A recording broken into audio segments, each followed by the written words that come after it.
বেশ কিছু কারণে এই ঘটনাটির এক্সাক্ট স্থান আর ঘটনার সাথে সংশ্লিষ্ট কয়েকজন ব্যক্তির নাম আমরা প্রকাশ করব না, কারণ এই ঘটনার কারণে লিমন ভাইয়ের নানার পরিবার অনেক চাপে আছেন। অনেক বছর হয়ে গেছে, তবুও ওনারা চাপেই রয়েছেন, অর্থাৎ ঘটনাটির প্রভাব এখনো চলমান। ঘটনাটি এখন থেকে প্রায় 40-45 বছর আগে থেকে শুরু হয়েছে। এই লিমন ভাইয়ের নানা বিয়ে করেছিলেন বাহিরদিয়া ইউনিয়নের উসলা গ্রামে। বিয়ের পর সবকিছু ভালোই চলছিল, তো এক সময় এই লিমন ভাইয়ের নানা তার শ্বশুরবাড়িতে বেড়াতে গিয়েছেন। যেদিন বেড়াতে গিয়েছেন তার পরের দিন সকালবেলা শ্বশুরবাড়ি থেকে বের হয়ে একটু ঘোরাফেরা করার জন্য আর কি আশেপাশে গিয়েছেন। একটা স্থানে গিয়ে উনি একটা গাছের নিচে বসেছেন। ওই স্থানটা ছিল স্থানীয়ভাবে একটা পবিত্র স্থান। সবাই ওই স্থানকে গাজী কালুর স্থান বলে থাকেন। অনেকেই ওখানে মানত করেন, ওই জায়গাটাকে অনেক পবিত্র তারা মনে করেন। বছর নির্দিষ্ট একটা সময় ওখানে গ্রামের সবাই সিন্নি রান্না করে বিতরণ করেন। ওখানে বসেই লিমন ভাইয়ের নানা বিশ্রাম যখন নিচ্ছিলেন, হঠাৎ করে তার জল বিয়োগ করার প্রয়োজনীয়তা দেখা দেয়। উনি ওখানেই একটা জায়গায় বসে জল বিয়োগ করেন। ঠিক ওই সময় ওনার শাশুড়ি আবার ওই সাইড দিয়ে যাচ্ছিলেন। উনি যখন এই জিনিসটা দেখেছেন, দেখার পর পরবর্তীতে উনি ওনার মেয়ের স্বামীকে বললেন যে, বাবা তুমি কাজটা কি করলা? তুমি তো কাজটা ভালো করো নাই। এই জায়গাটা তো আমরা সবাই পবিত্র হিসাবে জানি। তুমি মনে মনে অনুতপ্ত হও আর মাফ চাও আল্লাহর কাছে। তুমি কাজটা ভালো করো নাই, তুমি তো অন্য জায়গায় যেতে পারতা, তুমি তো সরেও আর একটা জায়গায় যেতে পারতা, এইখানেই তোমাকে এই কাজটা করতে হলো কেন? কাজটা কি ভালো হইলো? লিমন ভাইয়ের নানা খুব জেদি আর এক রোখা টাইপের লোক। উনি আবার এসব কিছু বিশ্বাস করতেন না। উনি ওনার শাশুড়িকে সামনাসামনি কিছু আর বলেন নাই, ওখান থেকে বাসায় চলে গেলেন।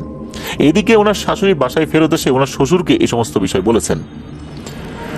শ্বশুর তো লিমন ভাইয়ের নানাকে বলছেন যে, বাবারে তুমি কাজটা কি করলা? তুমি দ্রুত আল্লাহর কাছে মাফ চাও আর অনুতপ্ত হও। তুমি ওখানে বসে এই কাজটা করা মোটেও উচিত কাজ করনি। এদিকে বারবার যখন বলছেন, লিমন ভাই নানা চুপ আছে। এখন মুরব্বী মানুষ বলছেন, তাদেরকে তো উনি ওইভাবে কিছু বলতে পারতেছেন না। যখন বারবার বারবার একই কথা বলছেন, উনি অনেকটা বিরক্ত হয়ে বলেন, যারা ধুর এসব কথা বাদ দেন তো, এগুলো কোনো কথা? এই সমস্ত কুসংস্কার আমাকে বলবেন না। আমি এখানে যে কয়েকদিন আসি, প্রত্যেকটা দিন আমি ওইখানে যে এই সেম কাজটা করব, ওইখানে গিয়ে আমি জল বিয়োগ করব, দেখি তো আমার কি হয়। এ কথা শোনার সাথে সাথে লিমন ভাই শ্বশুর শাশুড়ি ভীষণ ভয় পেয়ে যান। ওনারা বলেন যে, খবরদার, তুমি একবার করছো, ভুলেও এই কাজ দ্বিতীয়বার করতে গিয়েও যেও না, তাহলে কিন্তু বিপদ হয়ে যাবে। কিন্তু লিমন ভাইয়ের নানা এই কথাটা পাত্তাই দিলেন না। উনি শ্বশুর বাড়িতে যেই কয়েকদিন ছিলেন, প্রত্যেকটা দিন উনি এই সেম কাজটা করেছেন ওই স্থানে গিয়েই। ওখানে বেড়ানো শেষ করে উনি ওনার স্ত্রীকে নিয়ে বাড়িতে চলে আসেন। এভাবেই কেটে যায় প্রায় সপ্তাহ দুয়েক। এর মধ্যে কিন্তু আর কিছু হয়নি। একদিন এই লিমন ভাইয়ের নানা যাত্রাপালা দেখার জন্য তাদের গ্রাম থেকে কয়েক গ্রাম দূরে গিয়েছেন। যাত্রাপালা দেখে রাত আনুমানিক 2টো কি 2:30 এরকম সময়। তো এই সময় উনি রওনা দিয়েছেন। বাসার উদ্দেশ্যে যখন রওনা দিয়েছেন, তো উনি যখন আসছিলেন, ওনার সাথে কিন্তু আর কেউ ছিল না। উনি যাত্রাপালা কিন্তু তখনও শেষ করেননি, অর্থাৎ তখনও বাকি ছিল। ওই সময় রওনা দিয়েছেন, তো তখন আশেপাশে আর কাউকে দেখছিলেন না। যাত্রাপালা শেষ হলে তো কিছু লোক হয়তো পাওয়া যেত ওনার সাথে ওনাদের গ্রামেই আসবেন, কিন্তু এমনটা হয়েছিল না আর কি। উনি যেহেতু আগে আগে বের হয়েছিলেন, তো উনি যখন বের হয়েছেন, হাঁটতে হাঁটতে একটা জায়গায় আসেন। ওই জায়গাটার নাম হচ্ছে আমবাগান। ওখানে অনেক আম গাছ আছে, তো এই জন্য লোকজন ওই জায়গাটাকে আমবাগান হিসেবেই ডাকে। তো ওখান থেকে একটা সরু কাঁচা রাস্তা চলে এসেছে। ওই রাস্তাটা পার হলে একটা ছোট মাঠ আছে। এই মাঠের পর আবার একটা বড় বিল রয়েছে। এই বিলটা প্রায় 2 কিলোমিটার ব্যাপী বিস্তৃত। এই বিলের মাঝ বরাবর দিয়ে যদি হাঁটতে হয়, প্রায় 2 কিলোমিটার পথ তাকে পাড়ি দিতে হবে। উনি যখন ওই বিলের মধ্য দিয়ে হাঁটা শুরু করেছেন, হঠাৎ করে ওনার কাছে মনে হয় ওনার পিছনে কে যেন হেঁটে আসছে, হাঁটার শব্দ হচ্ছে। ওই চিন্তা করে উনি পেছন দিকে তাকিয়েছেন। পেছন দিকে তাকিয়ে দেখতে পেলেন একজন মানুষ তার পিছু পিছু হেঁটে আসছে। উনি যখন দাঁড়িয়ে গিয়েছেন, ওই মানুষটা ওখানে দাঁড়িয়ে গিয়েছে। তখন এই লিমন ভাইয়ের নানার মনে একটু খটকা লাগে। বিলের মধ্যে দিয়ে রাতের বেলা একা একা হেঁটে আসছেন। বিভিন্ন সময় গল্প তো শুনেছেন যে একা একা হেঁটে আসতে গেলে এই ধরনের কিছু জিন ভূত পিছু নেয়। তখন যদি আগুন ধরানো যায়, তাহলে এগুলো আর পিছু হাঁটতেও পারে না, ঘেঁষতেও পারে না কাছে। উনি তখন চিন্তা করলেন যে কাছে তো ম্যাচ আছে, বিড়িও আছে, দেখি ধরাই। উনি একটা বিড়ি ধরিয়েছেন। উনি যখন একটা বিড়ি ধরিয়েছেন, উনি দেখেন ওনার কাছে আর মাত্র একটা বিড়ি আছে। এই মাত্র দুটো বিড়ি দিয়ে উনি কোনোভাবেই এই বিলটা পার হতে পারবেন না, তার আগে শেষ হয়ে যাবে। উনি যখনই একটা বিড়ি ধরিয়েছেন, একটা জিনিস উনি পরখ করলেন, সেটা হচ্ছে যে বিড়ি ধরার পর যদি ওই অবয়বটাকে দেখা যায় তাহলে বুঝতে হবে ওটা কোনো জিনই ছিল, আর না হলে ওটা মানুষ হতে পারে। ওই মানুষটাও মনে করছে যে সামনে দিয়ে কে হেঁটে যাচ্ছে, এটা কি জিন নাকি মানুষ, এমন হতে পারে সে হয়তো বা এই চিন্তা করে দাঁড়িয়ে গেছে। উনি যখনই বিড়ি ধরানোর পর পেছন দিকে তাকিয়েছেন, উনি দেখেন ওই অবয়বটা নাই। তখন লিমন ভাই নানা বুঝতে পেরেছেন এটা আসলে মানুষ ছিল না। উনি এবার বিড়ি ধরিয়ে জোরে জোরে হাঁটছেন। কিছু সময় পর ওই বিড়িটা শেষ হয়ে যাবে ভাব, তখন আর একটা বিড়ি উনি ধরিয়েছেন, এটাই কিন্তু শেষ। এরপর তো উনি যতটুকু পারেন আর কি, যত দ্রুত সম্ভব বিল পার হওয়ার চেষ্টা করছিলেন। বিলের মাঝ বরাবর থেকেও আরেকটু বেশি পথ যখন পার হয়েছেন, তখন তার দ্বিতীয় বিড়িটাও শেষ হয়ে যায়। এরপর উনি আবার সেই শব্দ শুনতে পান, মনে হচ্ছে পেছন পেছন কেউ হেঁটে আসছে। উনি এবার আর পেছন দিকে তাকান নাই, উনি দ্রুত হাঁটা শুরু করেছেন, এক পর্যায়ে দৌড়ানো শুরু করেছেন। তখন হঠাৎ করে তার কাছে মনে হলো হাঁটার শব্দটা একদম তার পেছনে চলে এসেছে, এবং যিনি হাঁটছেন তার নিঃশ্বাসের শব্দও মনে হচ্ছে শোনা যাচ্ছে। যেহেতু চারদিকে নিস্তব্ধ ছিল, এই কারণেই উনি ওই শব্দটা শুনতে পাচ্ছিলেন। উনি বুঝে ফেললেন নিশ্চয়ই এখন খপ করে এই জিনিসটা তাকে ধরে ফেলবে। উনি দিলেন এক দৌড়। উনি দৌড়াচ্ছেন, কিন্তু মনে হচ্ছে যে ওই শব্দটা তখনও ওনার সাথেই রয়েছে, এতটুকু দূরত্ব সৃষ্টি হয়নি। উনি তো দৌড়াচ্ছেন কি মনে করে। উনি পেছন দিকে যখন তাকিয়েছেন, তখন দেখেন ওনার ঠিক পেছনেই একটা মহিলা শূন্যে উড়ে উড়ে ওনার পিছু পিছু আসছে। তখন তো উনি মারাত্মক ভয় পেয়ে যান। ওনার কাছে মনে হচ্ছিল এই মহিলাটা এখনই বুঝি খপ করে তার ঘাড় চেপে ধরবে। উনি দৌড়াতে দৌড়াতে একটা পাশে একটা ছোট্ট আলো দেখতে পেলেন। আলো দেখে ওই দিকে দৌড়াতে লাগলেন। সৌভাগ্যজনকভাবে ওই আলোটা ছিল একটা বাড়ির। তিনি ওই বাড়ির ভেতরে গিয়ে অনেক জোরে চিৎকার দিয়ে জ্ঞান হারিয়ে ফেলেন। ওনার যখন জ্ঞান ফেরে, তখন উনি তাকিয়ে দেখেন যে ওই বাড়িরই কয়েকজন লোক ওনার আশেপাশে আছে। ওনাকে একটা মাদুরে শুইয়ে রেখেছেন, মাথার নিচে বালিশও আছে। তো তারা বলতেছেন, কি ভাই আপনার বাসা কোথায়, হঠাৎ করে এরকম রাতের বেলা চিৎকার দিলেন, আমরাই তো জিন ভূত মনে করছি, ঘটনা কি বলেন তো। তখন সব কথা খুলে বলেন। তখন ওনারা বলেন যে রাতের বেলা বিলের ভিতর দিয়ে একা একা আসতেছিলেন, তো মনে হয় কোনো দুষ্টু জিন টিন পিছু নিয়েছে আর কি, তো ভয়ের কিছু নাই, আপনি আজকের রাতটা আমাদের বাসায় থেকে যান, সকালবেলা নিজের বাড়িতে চলে যায়। লিমন ভাইয়ের নানা রাজি হন ওই বাড়িতে থেকে যেতে। পরের দিন সকালবেলা লিমন ভাইয়ের নানার ভীষণ জ্বর। ওই বাড়ির লোকজন তাকে ওই বাড়িতে, অর্থাৎ ওই লিমন ভাইয়ের নানার বাড়িতে গিয়ে পৌঁছে দিয়ে আসেন। আর লিমন ভাইয়ের নানা বাসায় পৌঁছানোর পর সব কথা খুলে বলেন। এই বিষয়টা জানাজানির পর মসজিদের ইমাম সাহেবকে ডেকে এনে ঝাড়ফুঁক করিয়ে দেওয়া হয়। 4-5 দিন ওনার জ্বর ছিল, আল্লাহর রহমতের পরে উনি সুস্থ হয়ে যান। লিমন ভাইয়ের নানা যেহেতু 4-5 দিন অসুস্থ ছিলেন, তাই তো উনি আর কাজকর্মের জন্য ওনার যেই ক্ষেত খামার আছে সেখানে যেতে পারেননি। একটু সুস্থ হওয়ার পর উনি ভাবলেন যে অনেকদিন তো জমিতে যাওয়া হয় না, যাই একটু কাজবাজ করে আসি। উনি কৃষিকাজ করতেন বাড়ি থেকে একটু দূরে। আর বাড়ি থেকে একটু দূরে উনি একটা সবজির প্লট করেছিলেন। উনিও ওখানে গিয়ে কাজ করছিলেন। তখন সকাল 9টা কি 10টা বাজে। দিনের বেলাতে উনি কাজ করছেন, হঠাৎ তার সামনে থেকে একটা মহিলা মনে হলো ক্রস করে চলে গেল। কাজ করছেন, হঠাৎ করে মনে হলো ওনার সামনে থেকে ডান থেকে বাই বা বাম থেকে ডানে হেঁটে চলে গেল। উনি খেয়াল করলেন এই মহিলাটাকে, তবে এই মহিলাটা ওনার পরিচিত না। উনি আর 7-5 না ভেবে উনি ওনার ওই সবজির যে ক্ষেত, ওটার আগাছা পরিষ্কার করতে লেগে গেলেন। যেহেতু টানা কয়েকদিন যান নাই, কিছু কিছু আগাছা হয়ে গিয়েছিল আর কি। উনি ধপ ধপ শব্দ এবার শুনতে পেলেন। পেছন দিকে তাকিয়ে দেখেন ওই যে মহিলা, ওনার ওই সবজি ক্ষেতের ভিতরে দাঁড়িয়ে পা দিয়ে সবজিগুলো পাড়িয়ে নষ্ট করছে, ওইটারই শব্দ হচ্ছে ধপ ধপ করে। লিমন ভাই নানা তো চিৎকার চেঁচামেচি শুরু করলেন, ধমক দিতে লাগলেন, এই কে রে তুই, আমার ক্ষেত নষ্ট করতেছিস এই সময়। ওনার কথার কোনো পাত্তাই দিল না ওই মহিলা। সে দিব্যি ক্ষেত খামার নষ্ট করেই যাচ্ছে। উনি যে এরকম ভাবে চিৎকার চেঁচামেচি করছেন, মনে হচ্ছে এই চিৎকার চেঁচামেচি ওই মহিলার কোনো কানেই যাচ্ছে না। একটা পর্যায়ে উঠে গিয়ে ওই মহিলার সামনে গিয়ে দাঁড়ালেন লিমন ভাইয়ের নানা। ওই মহিলার মাথায় কিন্তু ঘোমটা ছিল। উনি যখন সামনে গিয়ে দাঁড়িয়েছেন, ওই মহিলা তখন ক্ষেত নষ্ট করা বন্ধ করে দেয়, চুপ করে দাঁড়িয়ে যায়, মাথাটা একটু উঁচু করে মাথা থেকে ঘোমটাটা সরিয়ে দেয়। লিমন ভাইয়ের নানা দেখতে পান ভয়ঙ্কর বিদঘুটে এক চেহারা।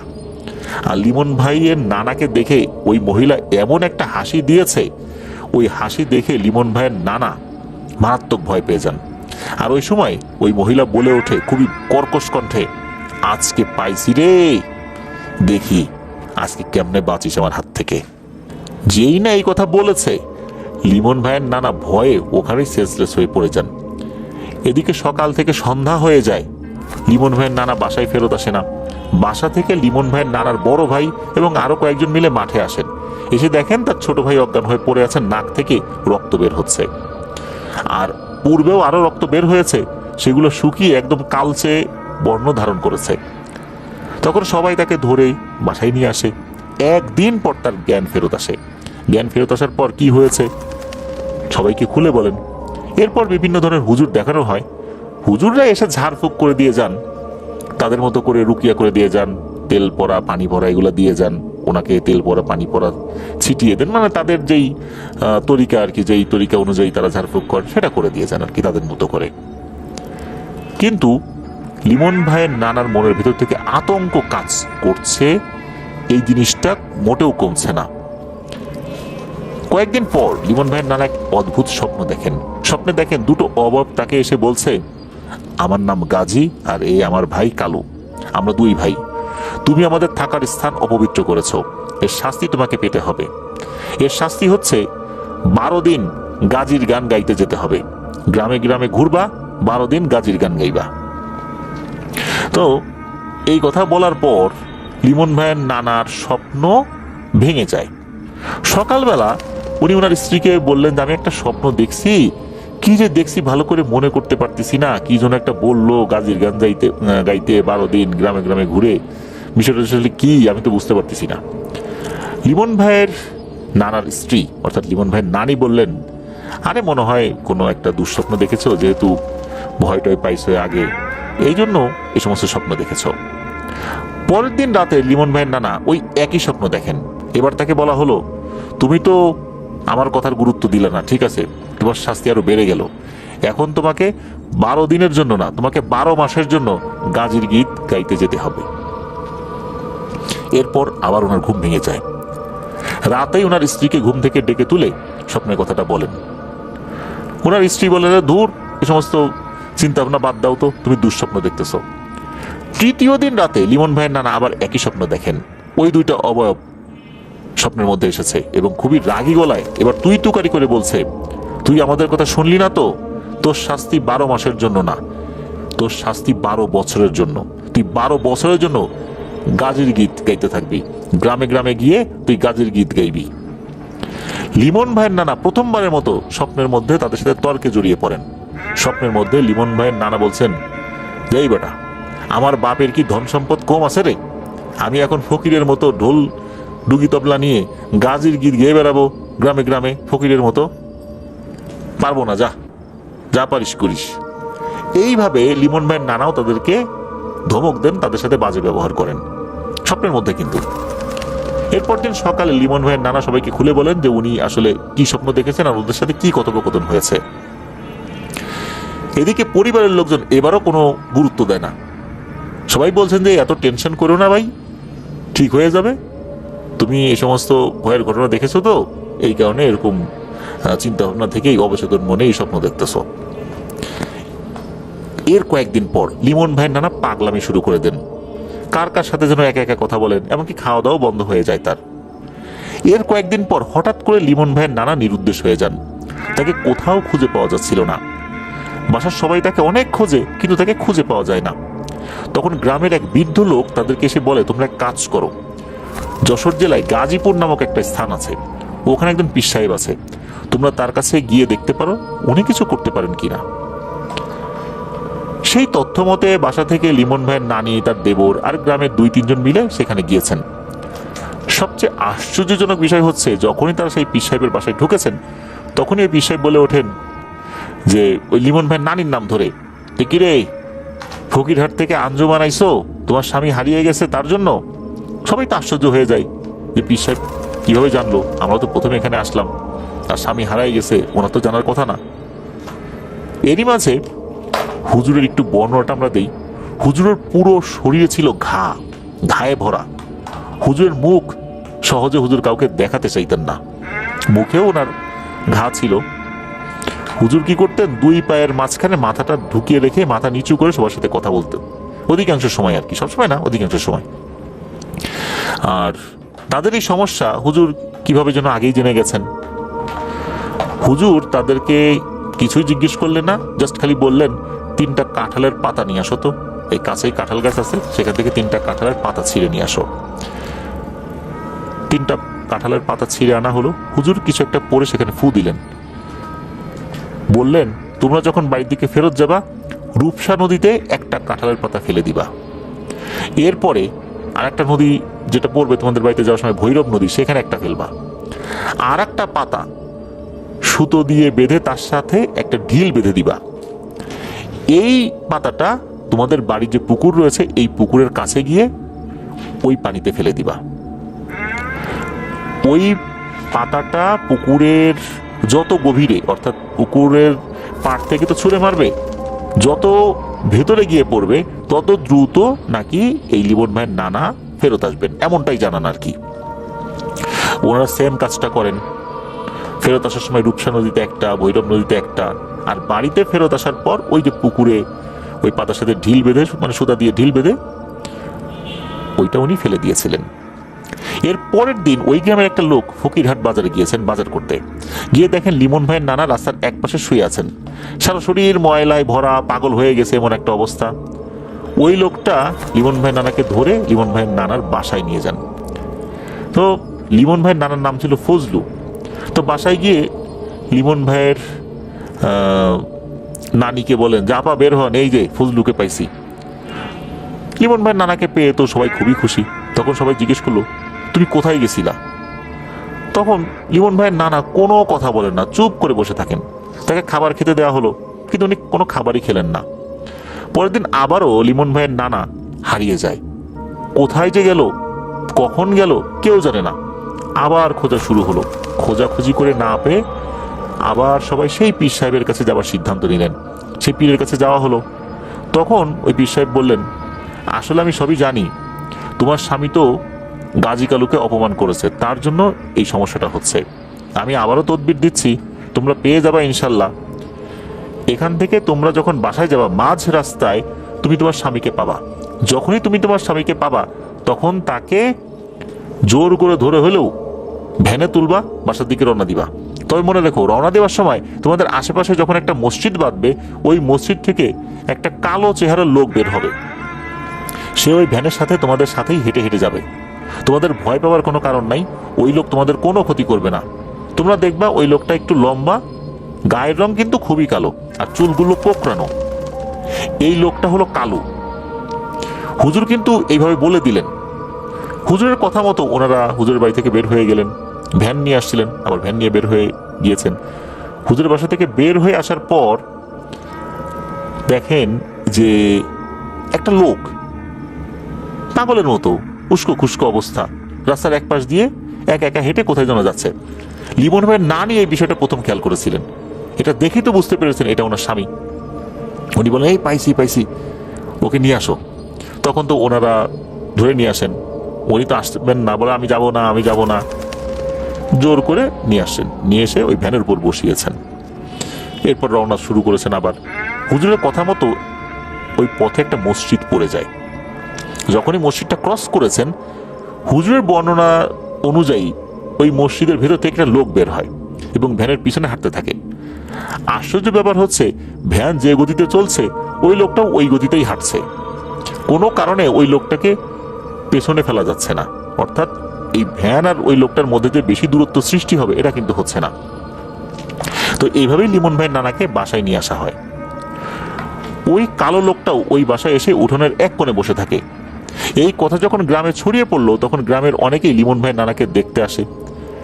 সবাই কিন্তু ওই কালো লোকটাকেও দেখছে। এই ঘটনাটা কিন্তু সম্পূর্ণ দিনের বেলাতে হচ্ছে। ওই সময় লিমন ভাইয়ের নানাকে খেতে দেওয়া হয়।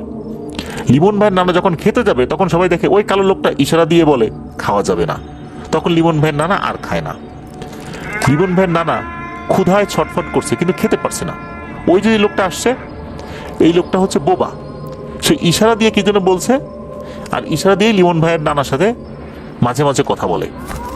নানা ওই ইশারাটা বুঝে ফেলে, অন্য কেউ কিন্তু বুঝে না।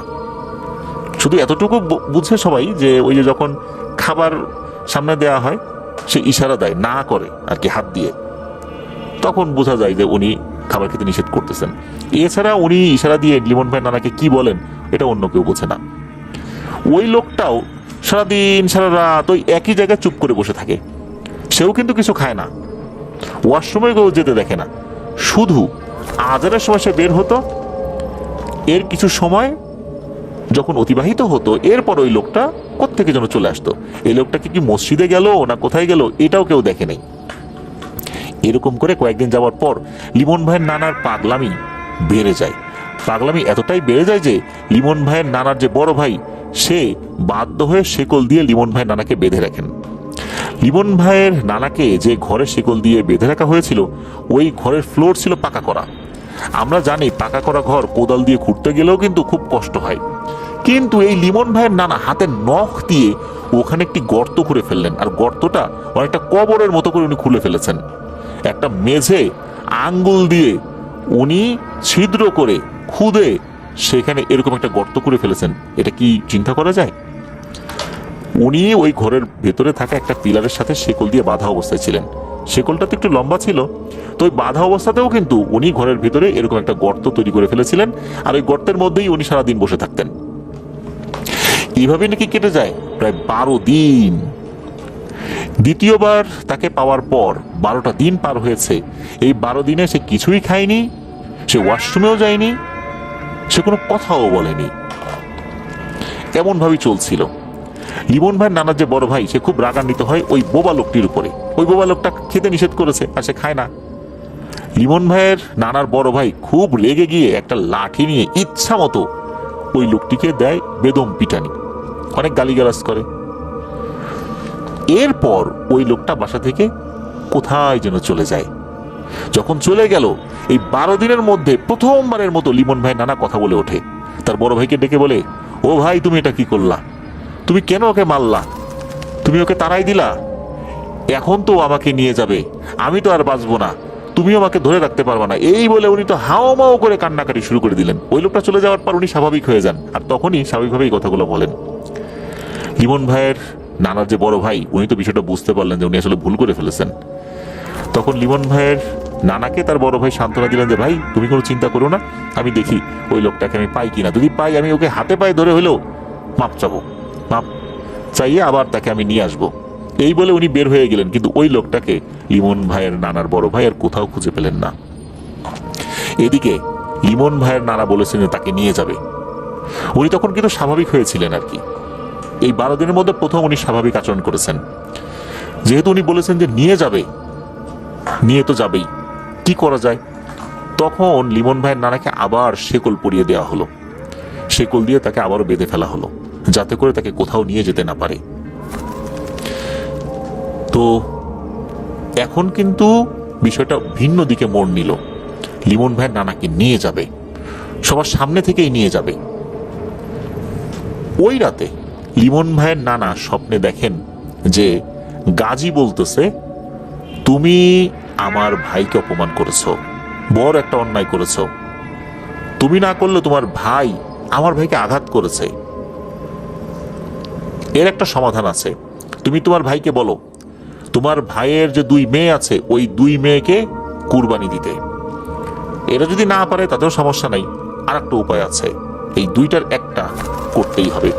12টা গরু কুরবানি দিতে হবে, তা না হলে তোমাকে কিন্তু নিয়ে যাওয়া হবে, কেউ তোমাকে রক্ষা করতে পারবে না। পরের দিন সকালবেলা লিমন ভাইয়ের নানা তার বড় ভাইকে এই কথা বলেন যে ভাই আমি তো রাত্রি স্বপ্ন দেখছি। এই স্বপ্নের কথা বলার পর ওনারা সবাই সেটা গুরুত্ব দিয়েই চিন্তা করলেন। লিমন ভাইয়ের নানার ভাই বলে, আচ্ছা ঠিক আছে কি করো আমি দেখতেছি, তুমি চিন্তা করো না। লিমন ভাইয়ের নানার ভাই গ্রামের কয়েকজন মুরব্বীদের সাথে এই বিষয় নিয়ে আলোচনা করেন। তখন মুরব্বীরা বলেন, যেহেতু তোমার ভাই এই স্বপ্নটা দেখেছে, এর আগেও স্বপ্ন দেখে তোমাদেরকে বলেছে, তোমরা কিন্তু গুরুত্ব দাও নাই। এখন 2 মেয়েকে তো আর কুরবানি দেওয়া যাবে না, গরুই কুরবানি দাও, তোমাদের তো গরু আছে। লিমন ভাইয়ের নানার বড় ভাই রাজি হয়ে যান। প্রথমে সে 6টা গরু কুরবানি দেন এবং এই গরুর যে মাংসগুলো গরিব দুঃখীর মধ্যে উনি বিলিয়ে দেন। আরও তো 6টা গরু কুরবানি দিতে হবে। যখন ওই 6টা গরু কুরবানি দেওয়ার জন্য সব প্রস্তুতি শেষ, তখন এই যে লিমন ভাইয়ের নানার যে বোন আছে, আরো কয়েকজন আছে আশেপাশে, তাদের আত্মীয় স্বজন আছে, তখন তারা বলতেছেন যে এর সাথে কি তুমিও পাগল হয়ে গেল নাকি? এই সমস্ত জিনিস কুরবানি দিচ্ছ, 12টা গরু, এ কি 4টিখানি কথা? 6টা তো দিছই, এই 6টা আর দিও না, এগুলোর মধ্যে কি আমাদের হক নাই? তোমরা এই কাজটা করো না। এখন হয় কি, এই যে পারিবারিক বাধা উনি পেলেন, এই কারণে ওই 6টা গরু আর কুরবানি দিতে পারলেন না। প্রথম দিন 6টা, পরের দিন 6টা।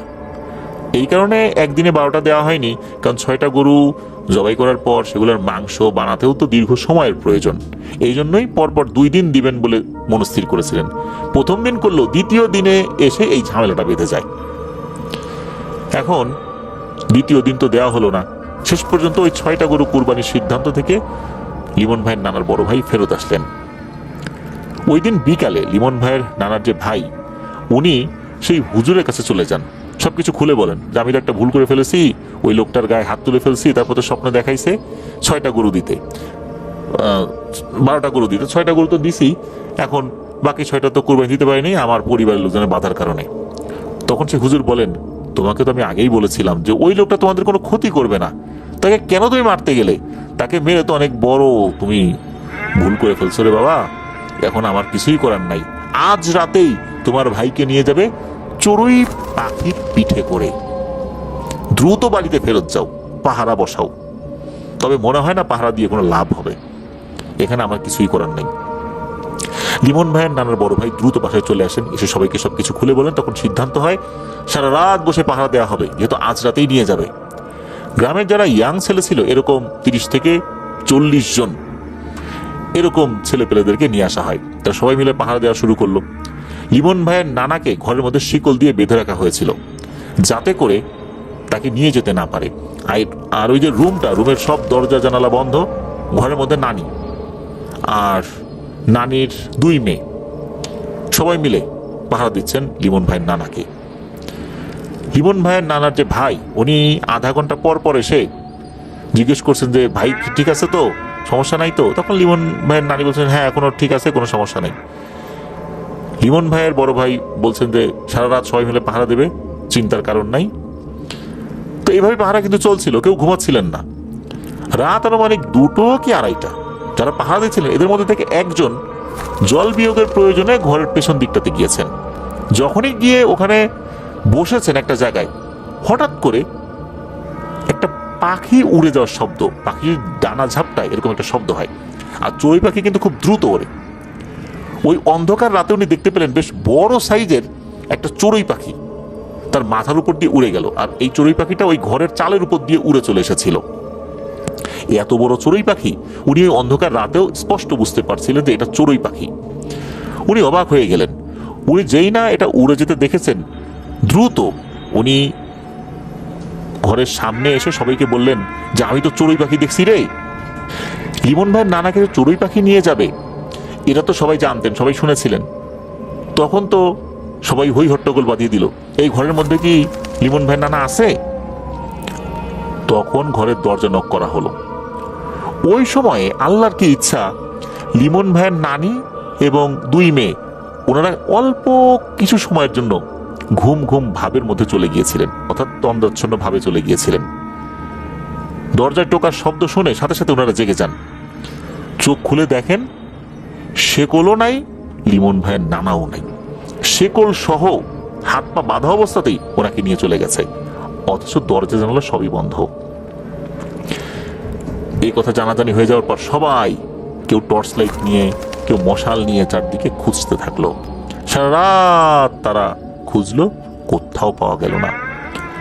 সারা রাত ধরে খুঁজে না পেয়ে পরের দিন সকালবেলা লিমন ভাইয়ের নানার সেই পীর সাহেব ওইখানে গেলেন, পীর সাহেবের কাছে সবকিছু খুলে বললেন। পীর সাহেব বললেন, আমি তো আগেই বলেছিলাম যে এভাবেই নিয়ে যাবে, এখন আর কিছুই করার নাই। তাকে যেভাবে নিয়ে গেছে চড়ুই পাখির পিঠে করে, ঠিক এখন থেকে ৩৫ বছর পর এই একই দিনে একই সময় চড়ুই পাখির পিঠে করেই তাকে বাড়িতে নামিয়ে দিয়ে যাবে, যদি সে এই সময়ের মধ্যে বেঁচে থাকে। লিমন ভাইয়ের নানি হুজুরের পা ধরে খুব কান্নাকাটি শুরু করলেন, যেভাবেই হোক তার স্বামীকে যেন হুজুর ফিরিয়ে দেওয়ার জন্য কোন একটা চেষ্টা করেন। লিমন ভাইয়ের নানি বললেন যে এই 2 বাচ্চা মেয়ে, এদেরকে নিয়ে আমি এখন কি করব, কিভাবে থাকবো? তার কান্নাকাটি দেখে হুজুর বললেন যে তুমি একটা কাজ করতে পারো, যদি করতে পারো তাহলে হয়তো আল্লাহর ইচ্ছায় সে ফেরত আসতেও পারে। লিমন ভাইয়ের এই যে নানা হারিয়ে তো গিয়েছেন, তখন লিমন ভাইয়ের নানার যে বড় ভাই, উনি তো এই ভুল কাজটা করেছেন, উনি ওই কালো লোকটাকে আঘাত করেছেন। তখন উনি বললেন যে হুজুর, আপনি যা বলবেন আমি তাই করব, আমার কারণেই চূড়ান্তভাবে এই সমস্যাটা তৈরি হয়েছে, এখন বলেন আমাকে কি করতে হবে? তখন হুজুর বললেন যে তোমাকে 12 দিন রোজা রাখতে হবে, নফল নামাজ পড়তে হবে, নামাজের পর জিকির করতে হবে। 12তম দিনে তোমাকে আমি এখন একটা গোলাপ জলের বোতল দিচ্ছি, এই বোতলটা পুরো ঘরে ছিটিয়ে রাখবা। একটা বিশেষ আমল দেব, এই আমলটা করতে হবে। এই আমলটা করলে জিনেদের সর্দার এসে হাজির হবে। তাকে যদি সবকিছু বুঝিয়ে শুনিয়ে অনুনয় বিনয় করে তাকে মোটামুটি আয়ত্ত করতে পারো এই কাজটা করার জন্য, তাহলে হয়তোবা আল্লাহ চাহেন তো তাকে ফেরত আনতে পারো। আর এই কাজটা 2 জনকে করতে হবে, 2 জনের একজনকে দেখা দিবে। এক হচ্ছে তুমি, অর্থাৎ লিমন ভাইয়ের নানার বড় ভাই, আর হচ্ছে লিমন ভাইয়ের নানি, অর্থাৎ নানার হাজবেন্ড। তাকে বড় ভাই তো করেছেন, নানিও করেছেন। 12তম দিনে নানি উনি একটা বিষয় ফিল করেন। 12তম দিনে গভীর রাত্রে উনি যখন গোলাপ জল ছিটিয়ে আমল করছেন, হঠাৎ করে তার নাকে একটা সুন্দর আতরের গন্ধ এসে লাগে। আর তখনই হঠাৎ করে ভারী কণ্ঠে বলে ওঠে, তুই আমাকে কেন ডেকেছিস বল? লিমন ভাইয়ের নানি হঠাৎ করে এই কথা শুনে চমকে উঠে তাকিয়ে দেখেন তার সামনে একটা লোক দাঁড়িয়ে আছে, সাদা পাঞ্জাবি পরা। তার মুখটা এতটাই সাদা যে জল জল করছে, চেহারাটাও এত সাদা হওয়ার কারণে বোঝা যাচ্ছে না। লিমন ভাইয়ের নানি এটা দেখে খুবই ভয় পেয়ে যান, ভয় পেয়ে চিৎকার চেঁচামেচি শুরু করে দেন আর কান্নাকাটি জুড়ে দেন আর কি। উনার এই চিৎকার চেঁচামেচি আর কান্নাকাটির কারণে ওই লোকটা ওখানে ভ্যানিশ হয়ে যায়। পরদিন সকালবেলা ওই হুজুরের কাছে আবার যাওয়া হয়। হুজুরের কাছে যখন যাওয়া হয়, হুজুর বলেন সর্বনাশ হয়ে গেছে মারে, যেহেতু তোমার স্বামী তোমার কাছেই আসছিল, ওই জিনের সর্দার, তুমি ব্যর্থ হয়ে গেছো, সব চেষ্টাই শেষ হয়ে গেছে, আর 1000 ডাকলেও সে আসবে না, এখন আর কিচ্ছু করার নাই, তোমাকে ধৈর্য ধরতে হবে 35 বছর। আর একটা কথা শোনো, তোমার স্বামীর মনে কোনো আফসোস থাকবে না। ধরো তোমাদের বাসায় যদি কারো বিয়ে হয়, সে পাগলের বেশে বা ফকিরের বেশে এখানে আসবে, ওই জিনেরা তাকে এখানে নিয়ে এসে কোনো না কোনোভাবে খাইয়ে নিয়ে যাবে। কেউ যদি মারা যায়, তার শেষ যেই দর্শন, অর্থাৎ তাকে দেখেও তাকে নিয়ে যাওয়ার একটা ব্যবস্থা করানো হবে, যাতে করে তাকে দেখতে পারে। কিন্তু কিভাবে নিয়ে যাবে সেটা তোমরা টের পাবা না। এভাবেই কিন্তু চলবে। তার মন যেন খুব খারাপ না হয়, এই জন্য তারা পর্যাপ্ত ব্যবস্থা করবে, কিন্তু ফেরত দেবে না চূড়ান্তভাবে। প্রতিদিন সন্ধ্যাবেলাতে তোমাদের কথা তার মনে পড়বে, সে হাঁটা শুরু করবে, অনেকটা পথ সে হাঁটবে, ক্লান্ত হয়ে রাস্তায় সে ঘুমিয়ে পড়বে। ঘুম থেকে সে যখন উঠবে, তখন সে দেখবে যে সে প্রথমে যেখান থেকে হাঁটা শুরু করেছিল সেখানেই আছে। এভাবেই সে 35 বছর পার করবে। 35 বছর ছাড়া, অর্থাৎ 35 বছর পার করা ছাড়া সে ফেরত আসবে না। যদি এই সময়ের মধ্যে সে মারা যায়, সেই হিসাবটা আলাদা। যদি বেঁচে থাকে, 35 বছর পরেই সে আসবে। তবে তোমাদের পরিবারের বড় ধরনের কোনো ক্ষয়ক্ষতি হবে না তার অবর্তমানে। যারা নিয়ে গেছে এই বিষয়টা তারা দেখভাল করবে। প্রিয় লিসেনার্স, এভাবেই কেটে গেছে বহু বছর। লিমন ভাইয়ের নানাকে নিয়ে যায় যখন, তখন লিমন ভাইয়ের মায়ের বয়স ছিল 7 বছর, আর লিমন ভাইয়ের বড় খালার বয়স ছিল, সরি বড় খালা না, ছোট খালার বয়স ছিল 14 মাস। তারা তো বড় হয়েছে, তাদের বিয়ে হয়েছে, লিমন ভাই হয়েছেন, কিন্তু ওই যে আন্টি, ওনার কোনো ছেলে মেয়ে হয় না। এমন করে কেটে যায় 6টা বছর ওনার বিয়ের পর আর কি। তো লিমন ভাইয়ের খালুর দোকান একটা ছিল, দোকানটা ছিল মানসা বাজার নামে একটা স্থানে। তো উনি দোকানদারি করছেন, হঠাৎ উনি লক্ষ্য করেন যে তার পাশের এক চায়ের দোকানে অনেক লোকের ভিড়। তার মনের কৌতূহল থেকে উনি দেখতে যান ওখানে কি হচ্ছে। গিয়ে দেখেন এক ভিক্ষুক চা পাতি খাচ্ছে, চাও খাচ্ছে না, ওই চায়ের দোকানে চা পাতি এক পাশে রাখা হয় না, ইউজড চা পাতি যেটা, ওটা খাচ্ছে। লিমন ভাইয়ের খালু ওখানে যাওয়া মাত্রই লোকটি বলল, আমি তো তোমার জন্য অপেক্ষা করতেছিলাম, তুমি দোকান বন্ধ করে বাসায় আসো, আমি তোমাদের বাসায় যাচ্ছি, যাও। একথা শোনার পর লিমন ভাইয়ের খালু দোকান বন্ধ করতে গেছে, আর এদিকে ওই লোকটি তাদের বাসায় এসে হাজির। এসে লিমন ভাইয়ের আন্টিকে মানে খালাকে বলছেন, মা তুমি ভালো আছো? তোমার মনে তো অনেক কষ্ট তাই না, তোমাদের এত বছরের সংসারে কোনো ছেলে মেয়ে নেই। এই কথাগুলো যখন বলছিল তখন তার শাশুড়ি এবং আশেপাশের লোকজন তারাও উপস্থিত হয়। ওই লোকটি তাকে বলে, মা তুমি অজু করে এসে আমার হাতে শক্ত একটা মাটির ঢিল দাও। লিমন ভাইয়ের খালা সেটাই করেন। লোকটি মাটিতে হাত দিয়ে কিছু একটা বিড়বিড় করে বলে ফু দিলেন ওই মাটির ঢিলে আর কি। এরপর লিমন ভাইয়ের আন্টির হাতে আবার সেটা ব্যাগ দিলেন, বললেন এটা তুমি খাও, এটা খাওয়ার পর একটা সুন্দর স্বাদ তুমি অনুভব করবে, কিন্তু এই স্বাদের কথা তুমি কাউকে বলবা না, ইনশাল্লাহ আল্লাহর ইচ্ছায় তোমার একটা ছেলে সন্তান হবে। তোমার কি আর কিছু চাই মা? তখন লিমন ভাইয়ের খালা বললেন, না আমার আর কিছু চাই না, আমার সন্তানের খুব ইচ্ছা। অনেক মানুষের অনেক কথা আমাকে শুনতে হয়, একটা সন্তান হলেই আমার আর কিছু চাওয়ার নেই। এই কথার মাঝেই কিন্তু লিমন ভাইয়ের খালু দোকান বন্ধ করে বাসায় চলে আসেন। এসে দেখেন ওই লোকটা তাদেরই বাসায়। সবকিছু জানতে পারেন যে কি হয়েছে। ওই লোকটা লিমন ভাইয়ের খালুকে বলেন যে বাবা একটা ইট নিয়ে এসো আর একটা কাপড় নিয়ে এসো। তো দুটো জিনিসই এনে ওই লোকটার হাতে দেওয়া হয়। ওই লোকটা কিছু একটা বিড়বিড় করে পরে ফু দিয়ে ওই ইটটাকে কাপড় দিয়ে মুড়িয়ে লিমন ভাইয়ের খালুর হাতে দিয়ে বললেন, তুমি মাগরিবের নামাজ পড়ে এটা খুলবে, এটার ভিতরে কি আছে তুমি কাউকে কোনোদিনও বলতে পারবে না, বললে তোমার ক্ষতি হবে। তখন লিমন ভাইয়ের খালু নতুন একটা চাদর এনে ওই লোকটাকে দিয়ে বলেন যে আপনাকে আমি কি দেব, আপনি এটা নেন। তখন ওই লোকটি বলল, বাবারে আমার এগুলো লাগবে না, তুমি একটা ভ্যান ডেকে দাও তো, আমি এখন চলে যাব, আমার যাবার সময় হয়েছে, মাগরিবের নামাজ আমাকে মক্কায় গিয়ে পড়তে হবে। তখন লিমন ভাইয়ের খালু একটা ভ্যান ডেকে দেন, ভ্যানে উঠে ওই লোকটা চলে যান।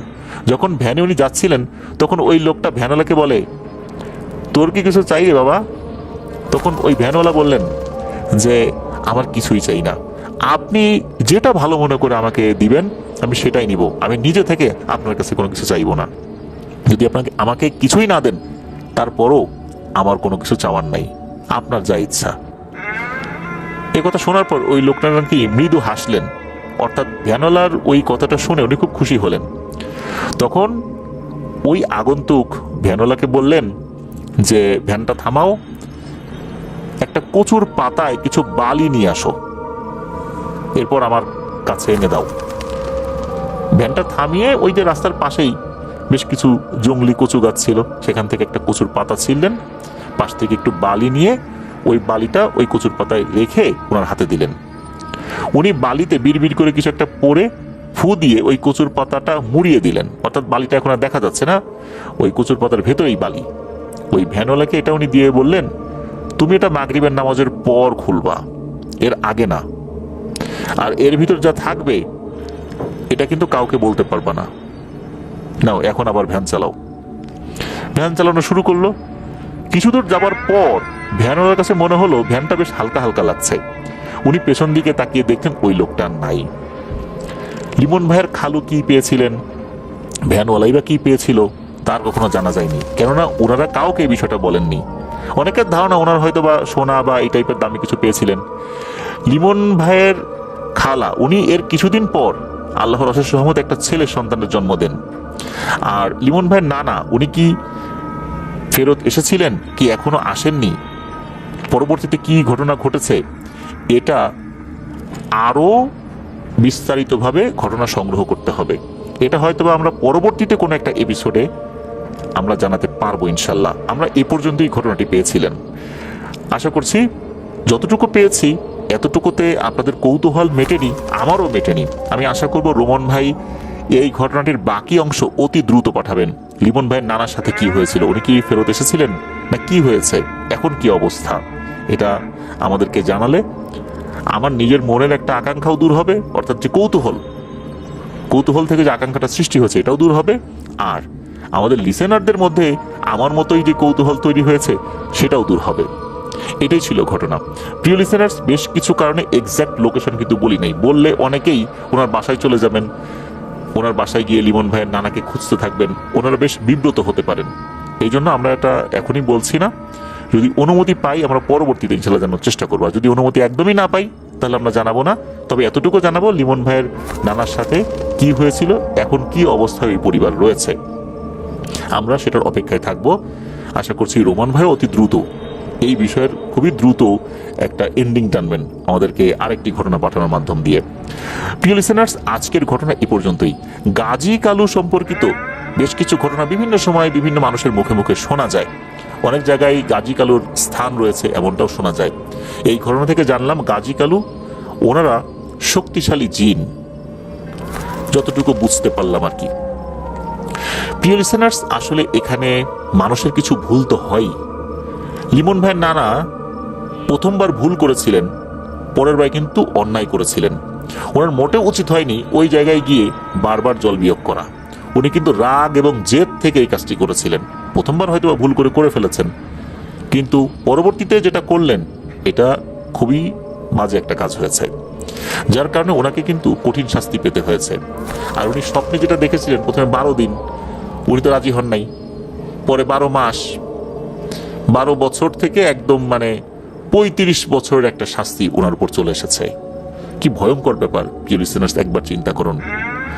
আমার মনে আছে বাগেরহাটের মাশফিক ভাই আমাদেরকে হারুন মৌলানার ঘটনা পাঠিয়েছিলেন, যে হারুন মৌলানা নিজের পাণ্ডিত্য জাহির করতে গিয়ে নিজের অহংকারের বশে নিরপরাধ জিনকে মেরে ফেলেছিলেন।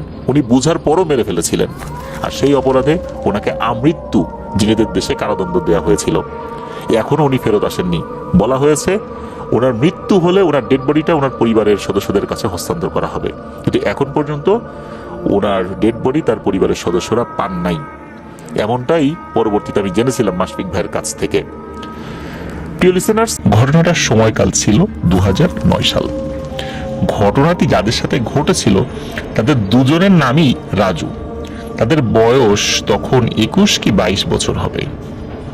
আমরা জানি একই যদি নাম হয় তাহলে তাকে মিতে বা মিতা বা দোস্ত বলা হয়, বিভিন্ন জায়গায় বিভিন্নভাবে ডাকা হয়। তো এই দুই রাজুর বন্ধুত্ব ছিল খুবই গভীর। দুজনের মধ্যে একজন একটু লম্বা হওয়ায় তাকে সবাই ডাকতো বড় রাজু, আর যে লম্বা একটু ছোট তাকে সবাই বলতো ছোট রাজু। দুজনেরই সাহস ছিল খুবই মারাত্মক। তাদের কাছে শ্মশান ঘাট, কবরস্থান, নদী, মাঠ ঘাট এগুলো গভীর রাতে ঘুরে বেড়ানো ছিল একদম মামুলি ব্যাপার। রাতে সিনেমা হলে সিনেমা দেখা, দূরে গান বাজনা হলে সেটা শুনতে যাওয়া, তারপর দীর্ঘক্ষণ রাতের বেলা ঘুরে বেড়ানো, এটা কিন্তু তাদের একটা খুব কমন একটা ব্যাপার ছিল। তো এরা দুজন একবার এক রাতে চুয়াডাঙ্গা জেলার সরিষাডাঙ্গা গ্রামে গান শুনতে যান।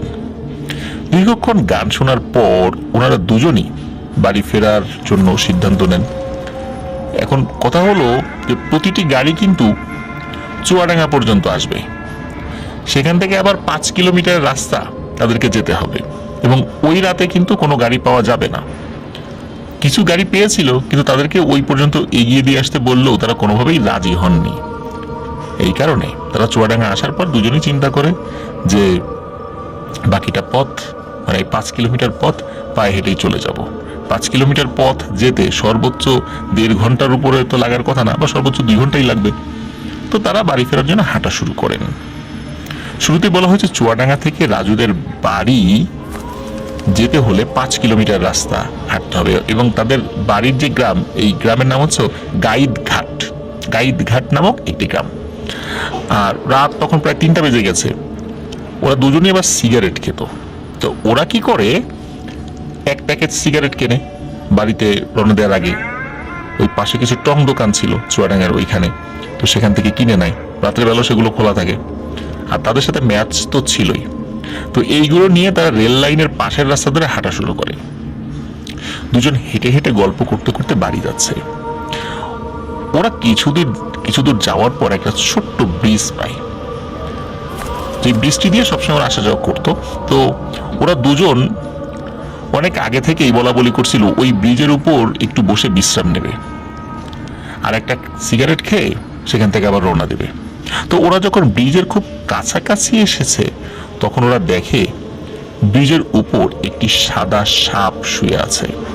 সাপটি লম্বায় সর্বোচ্চ 2 ফুটের মতো হবে, একদম ধবধবে সাদা একটা সাপ। এমন সাপ তারা কখনোই দেখেনি, এবং সাপ যে সাদা হতে পারে এটাও তাদের ধারণাই ছিল না। সাপটি এমনভাবে শুয়ে আছে যেটা খুব ক্লান্ত, ওখানে শুয়ে বিশ্রাম নিচ্ছে। তখন বড় রাজু কি করে, আশেপাশে লাঠি খুঁজতে থাকে ওই সাপটিকে মারার জন্য। বড় রাজু সাপ মারার জন্য খুবই এক্সাইটেড ছিল। ও কি করে, ওই ব্রিজের পাশে একটা ক্ষেত ছিল, ওই ক্ষেতে আবার বেড়া দেওয়া ছিল। ওই বেড়া থেকে একটা বাঁশ তুলে নিয়ে আসে, চিকন একটা বাঁশ। তো ওই বাঁশটি নিয়ে সে ওই সাপটাকে মারবে। এখন ওই যে ছোট রাজু বড় রাজুকে বলে, এই থাম থাম, এত রাত্রে সাপ মারিস না। এখন কে কার কথা শোনে? বড় রাজু গিয়ে পর পর কয়েকটা ধপাস বাড়ি মেরে দেয় ওই সাপের গায়ে। প্রথম বাড়িটি দেওয়ার পরপরই ওই সাপটি ফনা তুলে ভয় দেখাতে থাকে, কিন্তু সাথে সাথে আরো 2-3টা বাড়ি দেওয়ার পরই ওই সাপটি নিস্তেজ হয়ে যায়। সাপটিকে আর আঘাত না করতে পারে এই জন্য ছোট রাজু বড় রাজুর কাছ থেকে লাঠিটা কেড়ে নেয়, বলে, কি করিস, এত রাত্রে সাপ মারতে হয়? আর এই ধরনের সাপ আমরা আগে কি কখনো দেখছি নাকি? এটা কি সাপ না অন্য কিছু, এটা কি আমরা জানি? এইভাবে হুটহাট করে সাপের গায়ে হাত দিলি কেন? এখন যদি কিছু হয়, খবরদার আর কিচ্ছু করবি না। এখন সমস্যা হলো, যা করার তা তো করেই ফেলছে, সাপটি তো একদম নিস্তেজ হয়ে গেছে। এখন ছোট রাজু বড় রাজুকে খুব বকাঝকা করে যে আবেগের বশে এভাবে হুটহাট করে সাপ মারা ঠিক না। কারণ হলো, ছোট রাজু জানতো যে রাতের বেলা কোনো সাপকে আঘাত করতে হলে আগে বলতে হয় যে তুই যদি জিন হয়ে থাকিস তো চলে যা, এরকম 3 বার বলতে হয়। তারপর না গেলে বুঝে নিতে হবে যে সেটি আসলে সাপ, তারপর সেটাকে মারা যেতে পারে। কিন্তু এই ধরনের কোনো ঘটনা তো ওখানে ঘটেনি, বড় রাজু তো সেটা বলেইনি। আর বড় রাজুকে থামাতেই তো বড় রাজু একটা লাঠি নিয়ে এসে আঘাত করেছে। ছোট রাজু যে সাপের কাছে গিয়ে বলবে, সেই সুযোগটাও পায়নি। সে বড় রাজুকে থামানোর চেষ্টা করেছিল। তো যাই হোক, বড় রাজুও মনে করে যে কি করলাম, যাই হোক, যেটা হওয়ার তো হয়ে গেছে, কিন্তু এখন করণীয় কি? ছোট রাজু চিন্তা করে যে সাপটি যদি না মারা গিয়ে থাকে, কোনোভাবে তার মধ্যে জীবন প্রদীপ নিভু হলেও জ্বলতে থাকে, তাহলে এটাকে যদি পানির মধ্যে ফেলে দেওয়া হয়, তখন হয়তো বা সে প্রাণ আবার ফিরে পেতে পারে, মানে সে আবার কিছুটা সুস্থ হয়ে উঠতে পারে। এই চিন্তা করে সে যে লাঠিটা দিয়ে ওই সাপটিকে আঘাত করা হয়েছিল, সেই লাঠিটা দিয়ে ওই সাপটিকে উঁচু করে ওই ব্রিজের নিচে পানির মধ্যে ফেলে দেয়। এই আশায় ফেলে দেয় যে পানির মধ্যে পড়ে যদি সাপটি সুস্থ হয়ে যায়।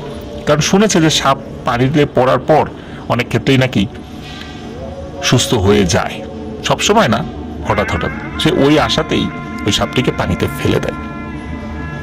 এরপর দুজন আবার সিগারেট ধরিয়ে গল্প করতে করতে বাড়ির পথে হাঁটা ধরে।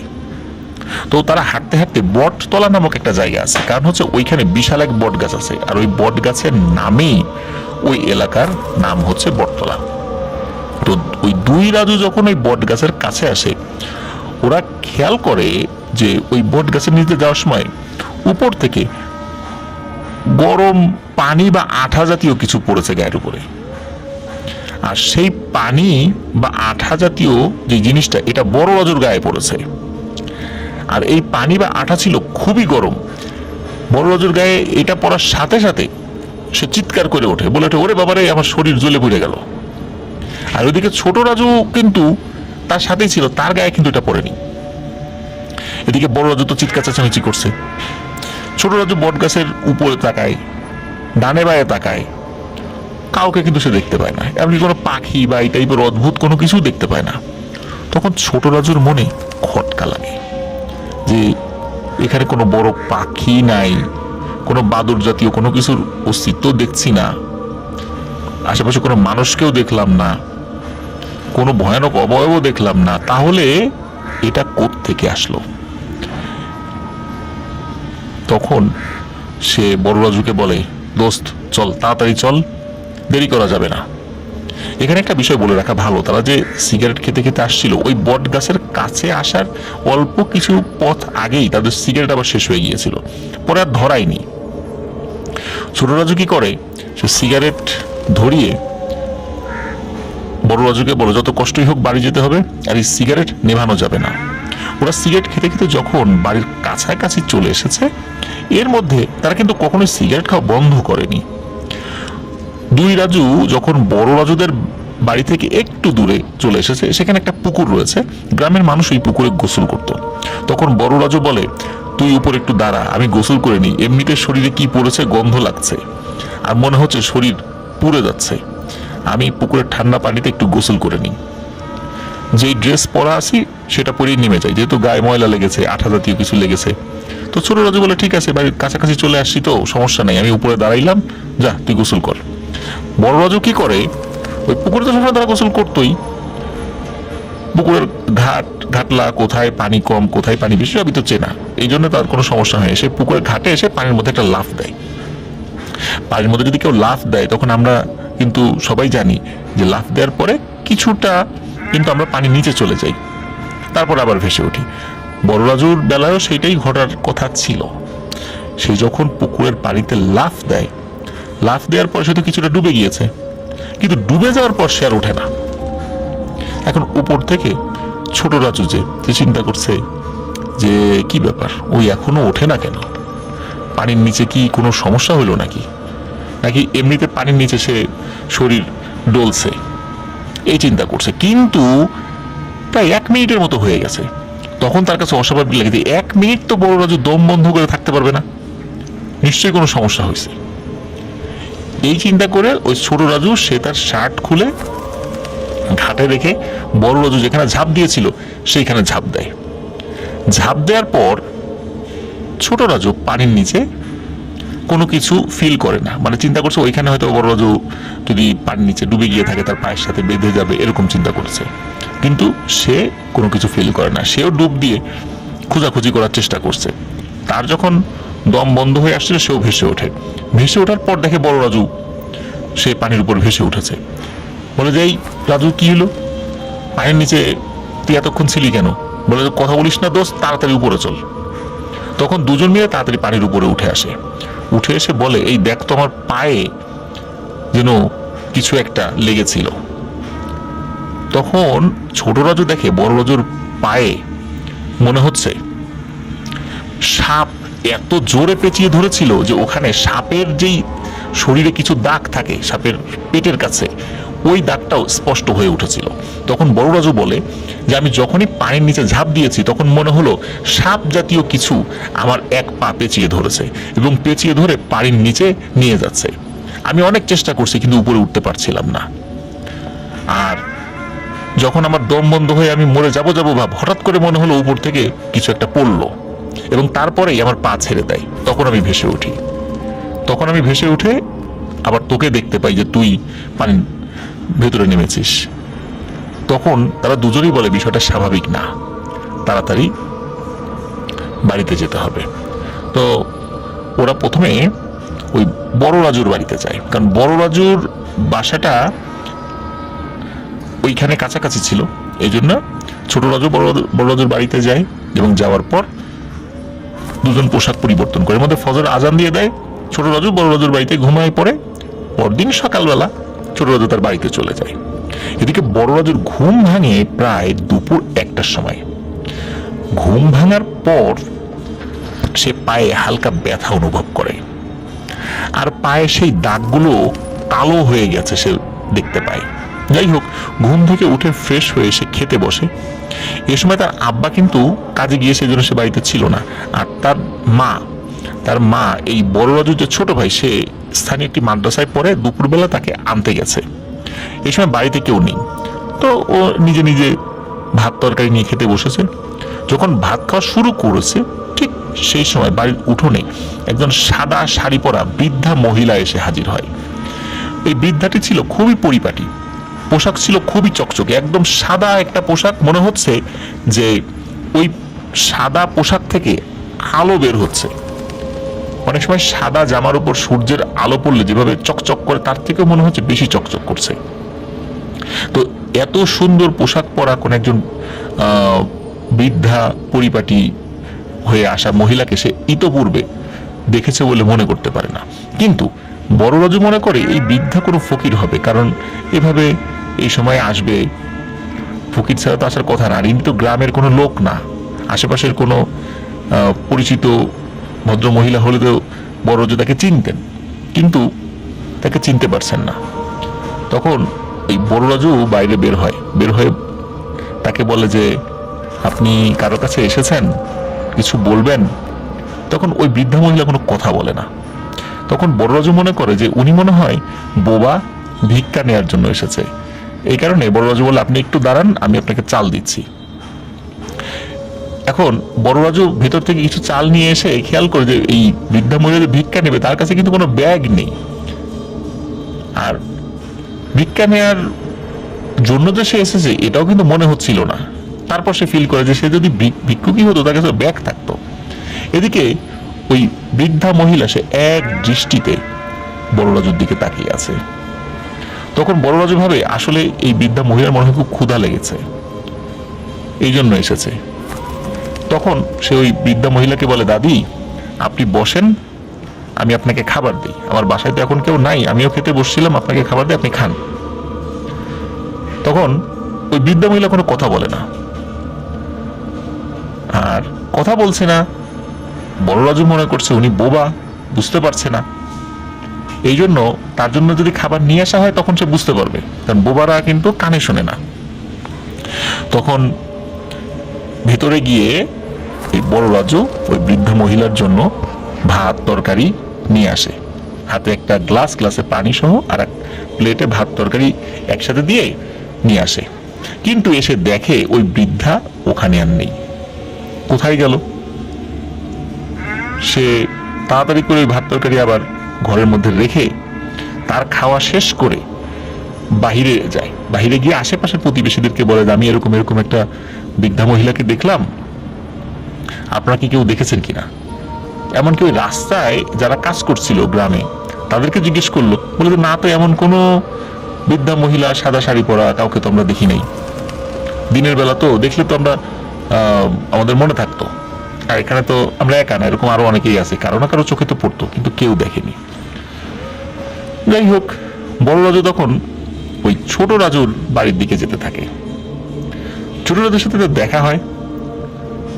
দেখা হওয়ার পর যখন ওই বৃদ্ধা মহিলার কথা বলে, তখন ছোট রাজুর চোখ বড় বড় হয়ে যায়। আরে কি বলিস, এমন একজন বৃদ্ধা মহিলার সাথে তো একটু আগে আমারও দেখা হয়েছিল। আমি যখন মাঠে গরু ছাগল চড়াচ্ছিলাম, তখন দেখি যে দূরে একটা সাদা শাড়ি পরা খুব মানে একজন পরিপাটি একজন মহিলা দাঁড়িয়ে আছে। চেহারা দেখে মনে হচ্ছিল খুব সম্ভ্রান্ত ঘরের একজন মহিলা। তো তিনি আমার দিকে এক দৃষ্টিতে তাকিয়ে আছেন, অন্য কোনো দিকে খেয়াল করছে না, কোনো নড়াচড়া নাই, মনে হচ্ছে একটা মূর্তি দাঁড়িয়ে আছে এবং এক দৃষ্টিতে আমার দিকে তাকিয়ে আছে। সে এরকম 2 থেকে 3 মিনিটের মধ্যে আমার দিকে তাকিয়েছিল। তারপরে হঠাৎ করে আমার গরু নড়াচড়া শুরু করে, আমি তাকে আবার ঠিক করে আবার পেছন দিকে তাকিয়ে দেখি সেই ভদ্র মহিলাটি আর নেই। তাহলে এই একই বৃদ্ধা মহিলাকে তুইও দেখলি, আমিও দেখলাম, ঘটনা কি?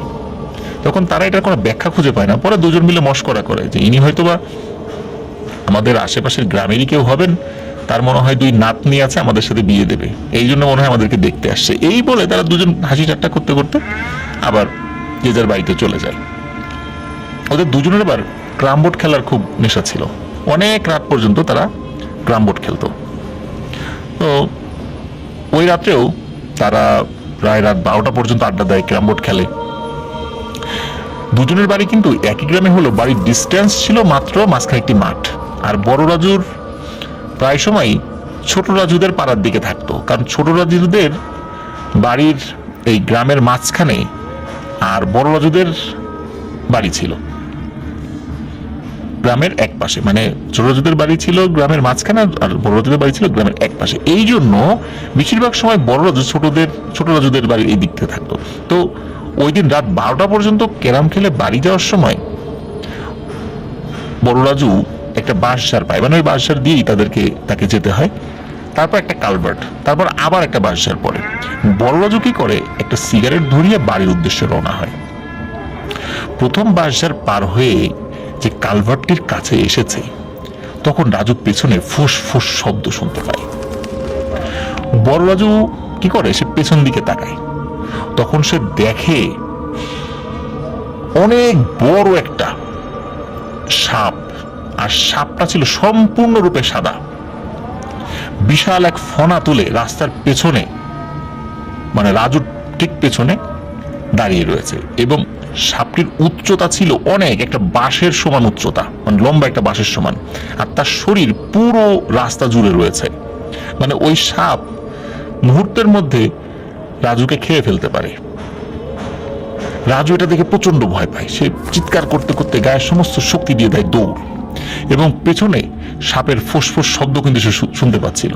সে এক নজর পেছন দিকে তাকায়, তাকিয়ে দেখে যে ওই সাপটি ওই ফনা তুলেই ওর পেছন আসছে। সাপটি মাথা নিচু করে যে একে বেঁকে আসে তা না, সে ফনা তুলেই ওর পেছন আসছে। তারপর সে একবারের জন্য পেছনে আর তাকায়নি।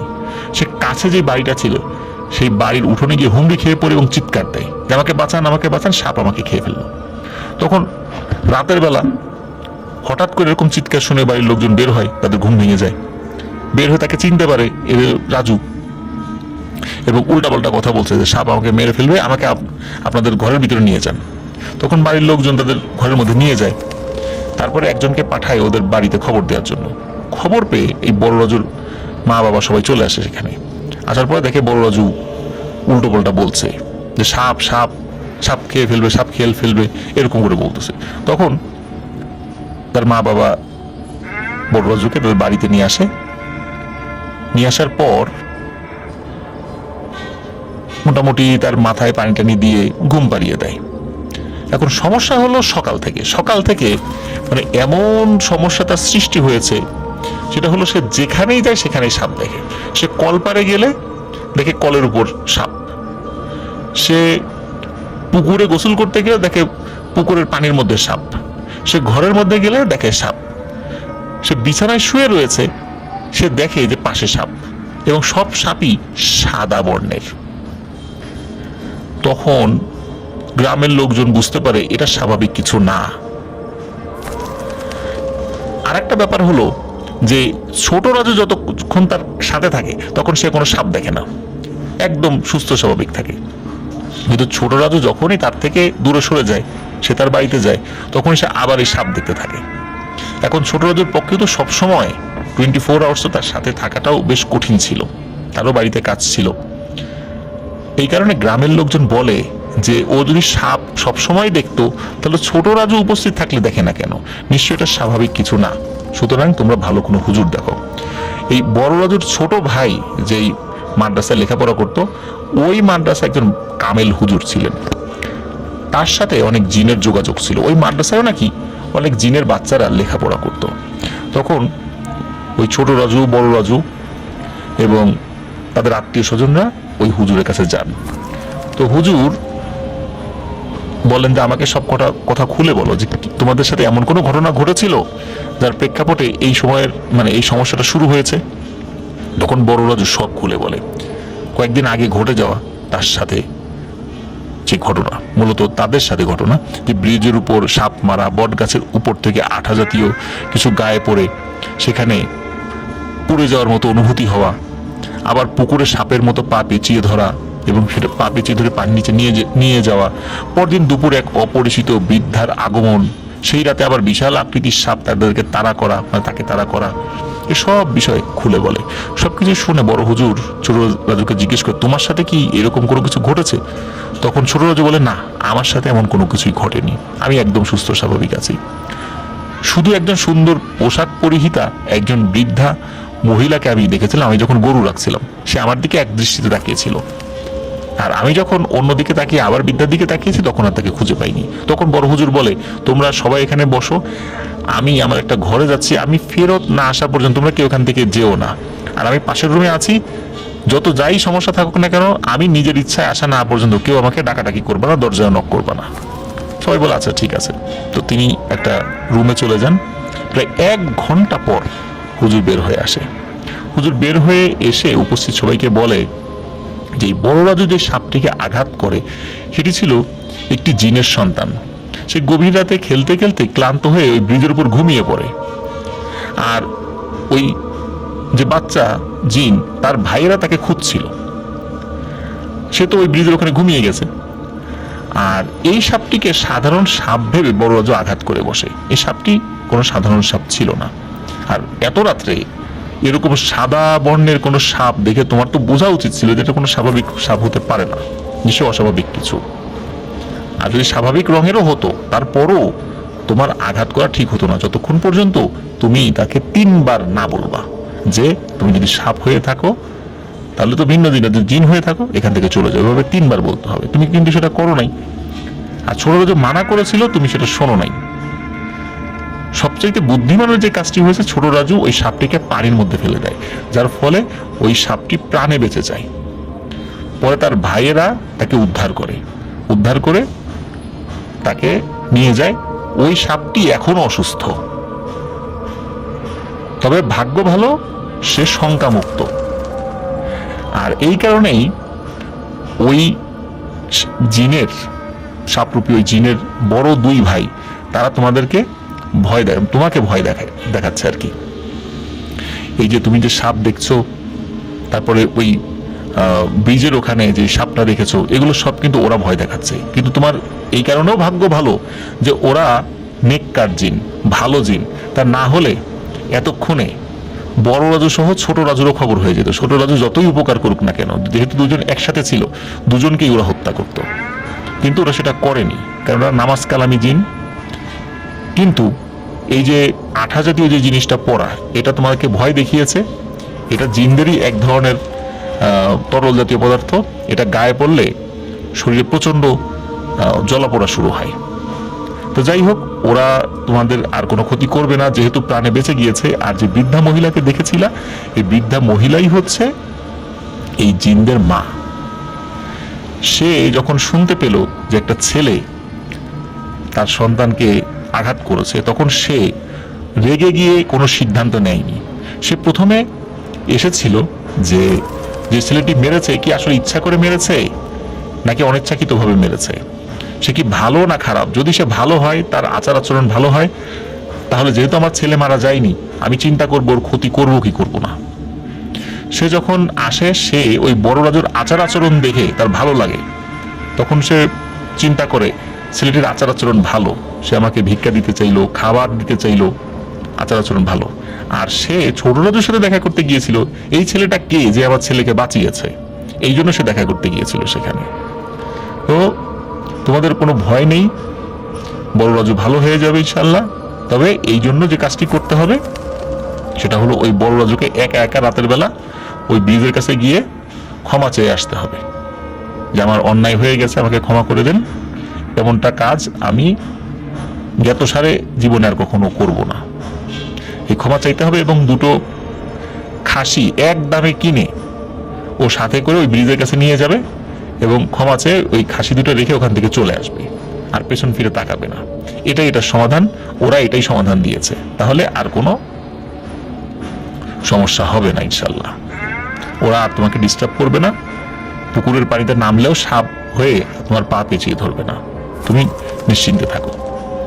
তো এই কাজটি করা হয় এবং এটা করার পরপরই মানে পরের রাত থেকেই বড় রাজু আর কখনো সাপটা দেখে না, একদম সুস্থ স্বাভাবিক হয়ে যায়। তো এভাবেই এই সমস্যাটির সমাধান হয়েছিল। আর হাফিজের কাছে এই দুই রাজু, এই দুজন মিলেই কিন্তু এই ঘটনাটি শেয়ার করেছে। হাফিজ এই দুজনের ছবি আমাদেরকে দিয়েছে, আমরা ইতোমধ্যে এই দুজনের ছবি আমাদের কমিউনিটি পোস্টে, মানে ইউটিউব চ্যানেলের কমিউনিটি পোস্টে এবং আমাদের ফেসবুক পেজ এবং গ্রুপে আমরা দিয়ে দিয়েছি। আপনারা এই দুই রাজুর যে ছবি আপনারা দেখতে পাবেন আমাদের কমিউনিটি পোস্ট এবং ফেসবুক পেজ এবং গ্রুপে। প্রিয় লিসেনার্স, যেই ঘটনাগুলো এখন শেয়ার করব সেই ঘটনাগুলো আমাদেরকে পাঠিয়েছেন মোহাম্মদ আসিফ আলী ভাই। আসিফ আলী ভাই কিন্তু এর আগেও আমাদেরকে ঘটনা পাঠিয়েছিলেন, বিশেষ করে পরি রিলেটেড বেশ কয়েকটি ঘটনা তিনি আমাদেরকে পাঠিয়েছিলেন। তারপরে তো এমনি ঘটনা তো আছেই। আর আসিফ আলী ভাই আমার সাবেক একজন কলিগ, আর উনি বর্তমানে সরকারি একটা গুরুত্বপূর্ণ স্থাপনায় দায়িত্ব পালন করছেন। সঙ্গত কারণে সেটার নাম তিনি বলতে নিষেধ করেছিলেন বলে আমি আগের ঘটনাগুলো তো সেটা বলিনি। আর ওনার বাড়ি বগুড়া জেলায়। তো শুরুতে আমি বলেছিলাম যে দ্বিতীয় ঘটনা বলার পর আমি ঘটনাগুলো বলেছি, কারণ হচ্ছে উনি একসাথে দুটো ঘটনা পাঠিয়েছেন। এই জন্য আমি একত্রে আমাদের দ্বিতীয় ঘটনার সেগমেন্টে গিয়ে ওনার বলা ছোট ছোট দুটি ঘটনা একসাথে উপস্থাপন করতে চাই। আশা করছি এই দুটি ঘটনা শুনলে আপনাদের একে তো ভয়ের অনুভূতি তো জাগাবেই এবং অন্য রকমের একটি ভালো লাগা কাজ করবে ইনশাল্লাহ। চলুন ঘটনাতে চলে যাই। ফার্স্ট যেই ঘটনাটি ওনার আজকে রয়েছে সেটি রাজশাহী বিশ্ববিদ্যালয়কে কেন্দ্র করে। উনি নিজেও রাজশাহী বিশ্ববিদ্যালয়ের স্টুডেন্ট ছিলেন। আর যেই সময়ে ঘটনাটি ঘটেছিল এটা 2010 কি 11 সাল এরকম একটা সময় ঘটনা। তো তখন সন্ধ্যার পরে যখন রাত আরেকটু বেশি হতো, রাত 8টার দিকে, ওই সময় গরমকালে নিয়ম করে প্রায় ঘন্টা 2-3 লোডশেডিং হতো। 8টা থেকে 10টা কি 10:30 এরকম একটা সময় পর্যন্ত বিদ্যুৎ থাকতো না, বিশেষ করে গরমকালে। যেহেতু গরমকালে বিদ্যুতের চাহিদা বেশি থাকে, এই কারণে এই সময়টা বলা যেত যে মানে রুটিন মাফিক এই লোডশেডিংটা হতো। তো ওই সময়ে বেশ কয়েকজন ভাই ওনারা চিন্তা করলেন যে তাদের বন্ধু সার্কেলের মধ্যে যারা একটু বেশি মানে এমন ভাব নেয় যে তারা কোনো কিছুতে ভয় পায় না, সবসময় অন্যের ভয় পাওয়া দেখে হাসি তামাশা করে, তাদেরকে ভয় দেখাবে। তো এমনই একজন ছিলেন হচ্ছে ফয়সাল ভাই, যিনি কোনো কিছুতে ভয় পেতেন না এবং সবাইকে বলতেন, আর ধূত তোরা কিসের কি ভয়টা পাস, কিসের ভয়ের গল্প বলিস, এগুলো আমি বিশ্বাস করি না। আর যদি বিশ্বাস করিও আমার সামনে এগুলো আসলে আমি কখনোই ভয়টাই পাবো না। তো ওনার বন্ধুরা চিন্তা করেন যে তাহলে ফয়সালকে ভয় দেখাতে হয়। ফয়সাল ভাইয়ের আর একজন বন্ধু ছিল, তার নাম হচ্ছে তুষার। এখন এই তুষার ভাইয়ের সাথে অন্য বন্ধুরা যোগাযোগ করে যে তুই ফয়সালকে রাজশাহী শহরে নিয়ে যাবি, সাহেব বাজার নিয়ে যাবি, বাজার টাজার করবি, তারপরে ফেরত আসবি এবং ফেরত আসার সময় আমাদেরকে আগে থেকেই মোবাইলে মিসড কল দিবি, তখন আমরা অ্যালার্ট হয়ে যাব। আর ওকে একটা নির্দিষ্ট পথ দিয়ে নিয়ে আসবি। সেই পথটা কোনটা? সেটা হচ্ছে রাজশাহী বিশ্ববিদ্যালয়ের যে প্রথম যিনি ভিসি জুবেরি, তো এই জুবেরি নামে যেই একটা ভবন রয়েছে, জুবেরি ভবন, ইসমতারা জুবেরি, তো এই জুবেরি ভবনের ওই দিক দিয়ে আসতে হবে। জুবেরি ভবনের সামনে বড় আম বাগান রয়েছে, ওই আম বাগানের পাশ দিয়ে যেন বাইক নিয়ে আসে, কারণ ওই পাশেই থাকা একটি গাছে তারা ওই নাট্যকলা থেকে বিভিন্ন কস্টিউম নিয়ে এসে তারা বিভিন্ন সাজ পোশাকে ভয় দেখানোর জন্য পজিশন নিয়ে থাকবে। তো যে কথা সেই কাজ, ওই তুষার ভাই ফয়সাল ভাইকে নিয়ে বাজারে গেছে। তো ফয়সাল ভাই যেতে চাননি, ফয়সাল ভাই বলছে যে চল এমনি যাই, রিক্সায় যাই, বর্ণভাবে যাই, বলে না তোর বাইকটা নিয়ে চল। তো এখন বাইক নিয়ে গিয়েছে। আর ফেরার সময় ওই যে পূর্ব পরিকল্পনা মাফিক আগে থেকেই বলা ছিল যে কিভাবে সংকেত দেবে, সেই সংকেতটা দিয়ে দেয়।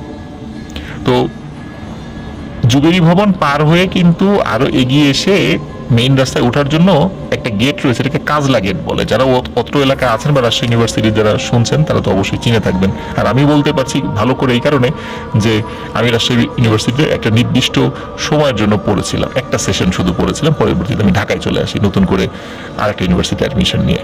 তো ওই কাজলা গেট দিয়ে মেইন রাস্তায় উঠা যায়। তো ওই ফয়সাল ভাই উনি চিন্তা করেছিলেন যে কাজলা গেট দিয়ে না ঢুকে এই সাইডটা তো অন্ধকার থাকে, তো রাজশাহী ইউনিভার্সিটির মেইন যে গেট যেটা ওই গেট দিয়ে ঢুকবো।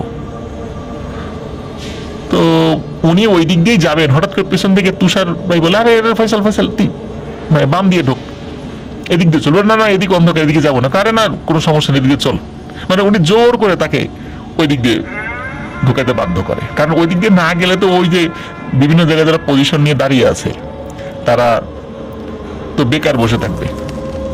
এত আয়োজন করলো ভয় দেখানোর জন্য, ভয়টা কাকে দেখাবে? তো যাই হোক, ফয়সাল ভাই বাইক নিয়ে ওদিকে ঢোকে। যখনই ওই একটা নির্দিষ্ট গাছের কাছে চলে এসেছে, ওই আমবাগানের কাছে, হঠাৎ করে মানে বীভৎস হাসির শব্দ। তো ফয়সাল ভাই তাকিয়ে দেখে যে আম গাছের একটা ডালে সাদা কাপড় পরে একজন বসে আছে, বীভৎস চেহারা, লম্বা লম্বা চুল, আর একজন গাছের ডাল ধরে ঝুলছে, আর একজন ডাল ঝাঁকাচ্ছে। মানে এইরকম অবস্থা দেখে এখন মানে ফয়সাল ভাইয়ের তো অবস্থা খারাপ। এদিকে তুষার ভাই কিন্তু আর একটা কৌশলে তাকে আগে থেকেই ভয় দেখিয়ে রেখেছিলেন, একটা ভয়ের গল্প বলে। এখন ভয়ের গল্পটা সত্য কি মিথ্যা এটা ঠিক বলা যাবে না, কারণ এটা হয়তো তাকে ভয় দেখানোর জন্য আগে থেকে মনে মনে একটা ভয় দেখিয়েছিলেন, এই বলে যে উনি গ্রামে ওনার নানি বাড়িতে গিয়েছিলেন। নানি বাড়িতে যাওয়ার পরে একদিন সন্ধ্যার সময় নানি বাড়ির পুকুর ঘাটে দেখছেন একটা মেয়ে বসে আছে এবং পানির মধ্যে পা দোলাচ্ছে। তো সে চিন্তা করছে এই সন্ধ্যার সময় কোন বাড়ির মেয়ে এটা, সন্ধ্যা হয়ে গেছে এখনো এখানে বসে কি করে। তো উনি আবার ওখানে গিয়ে নাকি বলেছে যে এই আপনি কে, কোন বাড়ির, এখন সন্ধ্যা হয়ে গেছে এখানে বসেছেন কেন। তখনই ওই মেয়েটা নাকি ঘুরে তাকায়, আর ঘুরে তাকানোর পরে দেখা গেল ওই মেয়ের মুখের অর্ধেকটা একটা সুন্দরী নারীর অবয়ব এবং মুখের অর্ধেকটা বাকি অংশ এক পাশ কঙ্কাল। তো এই দৃশ্য দেখে উনি খুব ভয় পেয়েছেন। আর এই গল্পগুলো কিন্তু ওই কাজলা গেট দিয়ে ঢোকার আগ দিয়ে ওনাকে বলেছেন। আর তখন ফয়সাল ভাই বলছে, এই চুপ থাক, এই রাত বিরেতে এখন এইসব ঘটনা কেউ বলে নাকি।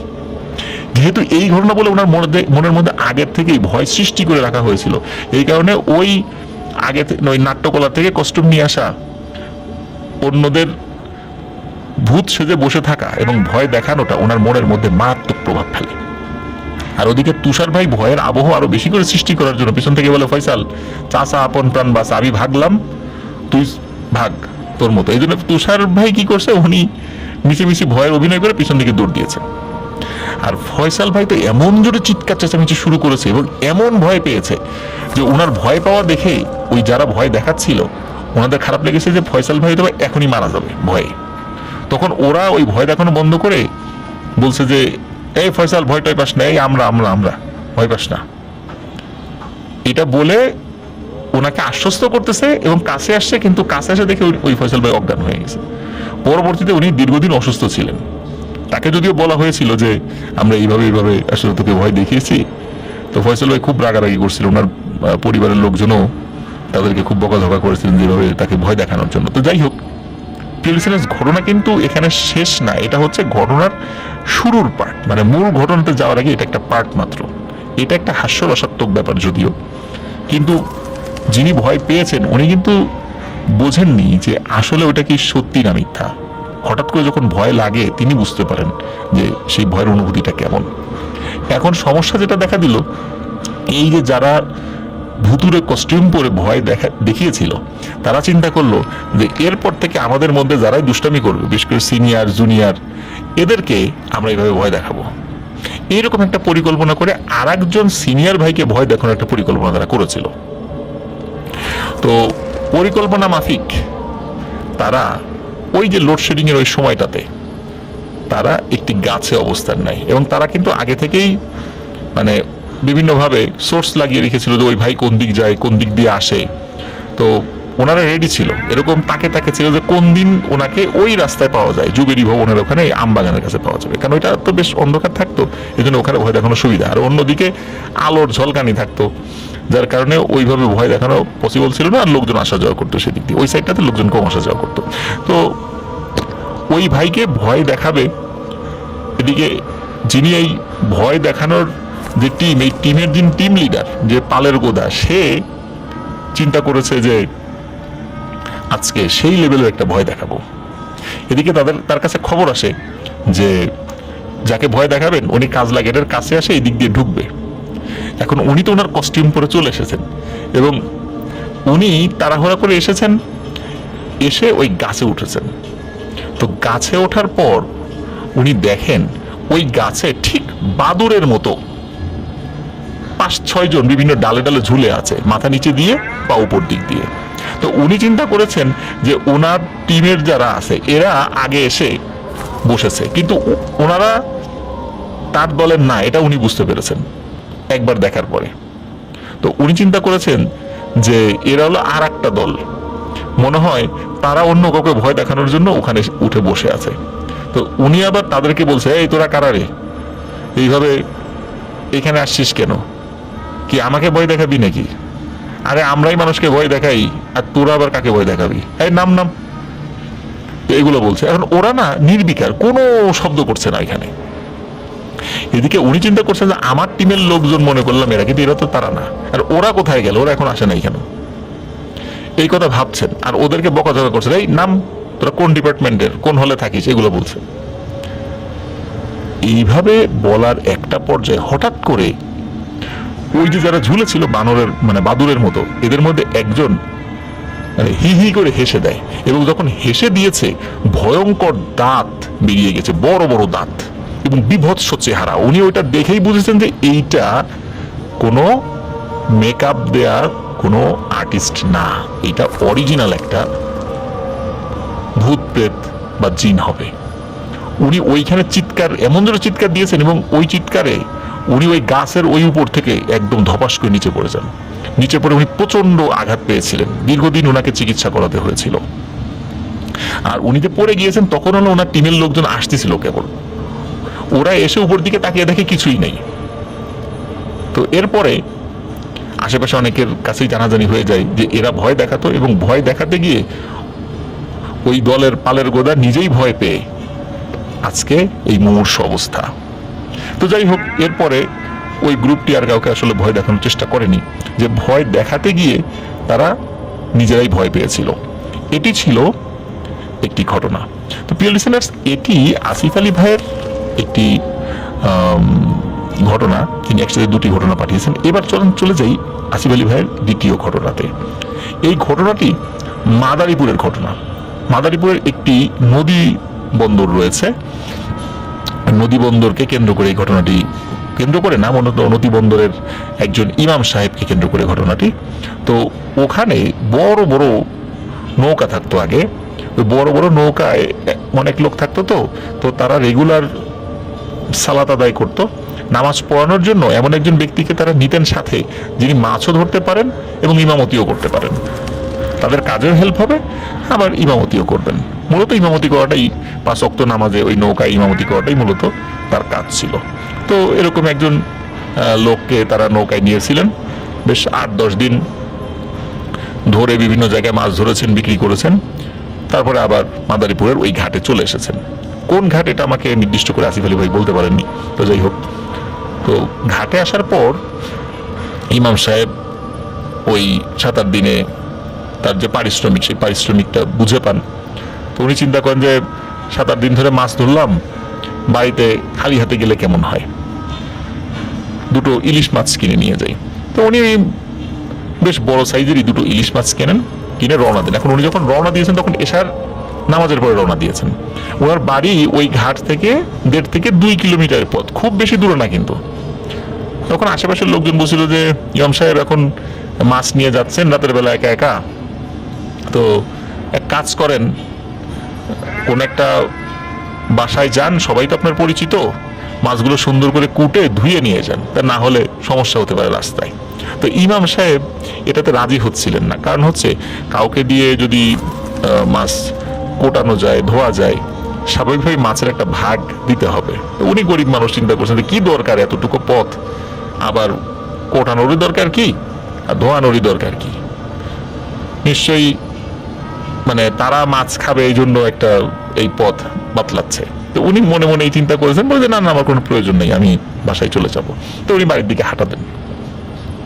তো হাঁটা শুরু করেছেন, বেশ একটা নির্জন রাস্তা দিয়ে উনি হাঁটছেন। হাঁটতে হাঁটতে হঠাৎ করে পেছন থেকে মানে নাকি সুরে কেউ একজন বলে উঠছে, এই হুজুর, তোর কাছে তো দুটো মাছ, একটা দিয়ে যা। দুটো চাই না, একটা দে, অনেকদিন ইলিশ মাছ খাই না। তখন হুজুর চিন্তা করেছেন যে এই পড়ছি এক বিপদে, এখন কি করি। উনি তো জানতেন রাতের বেলা এভাবে ইলিশ মাছ নিয়ে আসতে গেলে এই ধরনের সমস্যা হয়। বিভিন্ন সময় ময় মুরব্বীদের কাছে গল্প শুনেছেন, অনেক তার জুনিয়রদের কাছেও গল্প শুনেছেন। আজকে উনি তো এই ফাঁদে পড়ে গেছেন, এখন কি করবেন।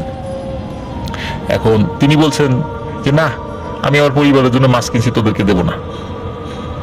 তো এই বলে উনি হাঁটা শুরু করছেন, কিন্তু পেছন থেকে ঢিল ছুটছে। তারপর যেই রাস্তা দিয়ে যাচ্ছে, রাস্তার পাশে যে গাছ রয়েছে সেই গাছের ডাল ঝাঁকাচ্ছে, এইভাবে তাকে খুব ডিস্টার্ব করছে। যে একটা মাছ দিয়ে যা না, একটা মাছ দিয়ে গেলে কি হয়, দুটো তো চাই না, একটাই দে, আর একটা বাড়িতে নিয়ে যা। তখন উনি ভাবেন যে এদের হাত থেকে মুক্তি পাওয়া খুব কঠিন, একটা মাছ দিতেই হবে। কিন্তু উনি চিন্তা করেন যে মাছ তো দিব, ওদের সাথে একটা চুক্তিতে আসি।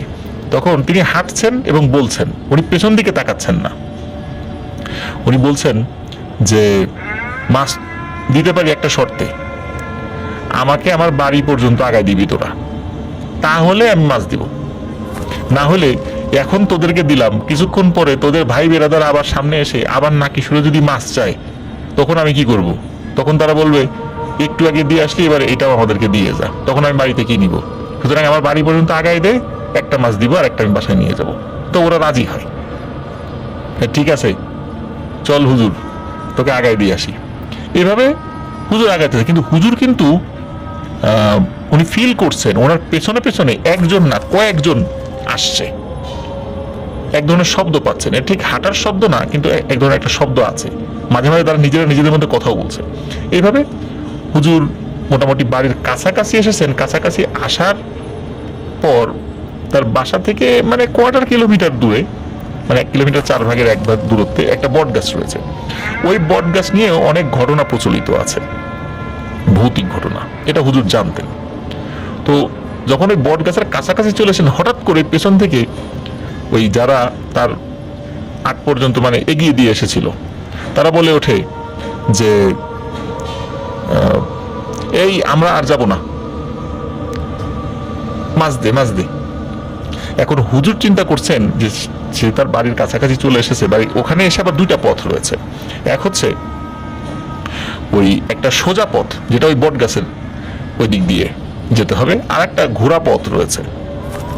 এখন হুজুর চিন্তা করছেন যে উনি ওই বট গাছের ওখানে যেহেতু সমস্যা আছে, ওই দিক দিয়ে যাবেন না, উনি একটু ঘোড়া পথ দিয়ে যাবেন। কিন্তু আবার এটা ভাবছেন যে ঘোড়া পথ দিয়ে গেলে সময় তো একটু বেশি লাগবে, এর সাথে করে এতগুলো পিশাচ শ্রেণীর জিনদেরকে এই আপদ টেনে নিয়ে আসছি, আবার যদি এই দীর্ঘ পথ দিয়ে যাই, তখন তো এই জায়গার লোকজন খুব কম থাকে, এতক্ষণ তো তেমন কিছু বলতে পারে নাই, রাস্তাঘাট আছে, লোকজন যে কোনো সময় চলে আসতে পারে। এখন ওই ঘোড়া পথ দিয়ে গেলে তো সময়ও বেশি লাগবে, ওখান দিয়ে লোকজনও যায় না, তখন তো আবার ওখানে ঝোপঝাড় আছে, তখন তো আমার একটা ক্ষতি করবে।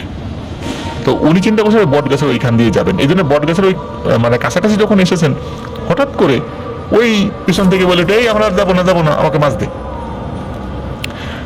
উনি চিন্তা করেন কি ব্যাপার, এত পথ আসলো, তাড়াহুড়া নাই, হঠাৎ করে বট গাছের কাছাকাছি আসার পরে এদের এত তাড়াহুড়াটা লাগলো কেন।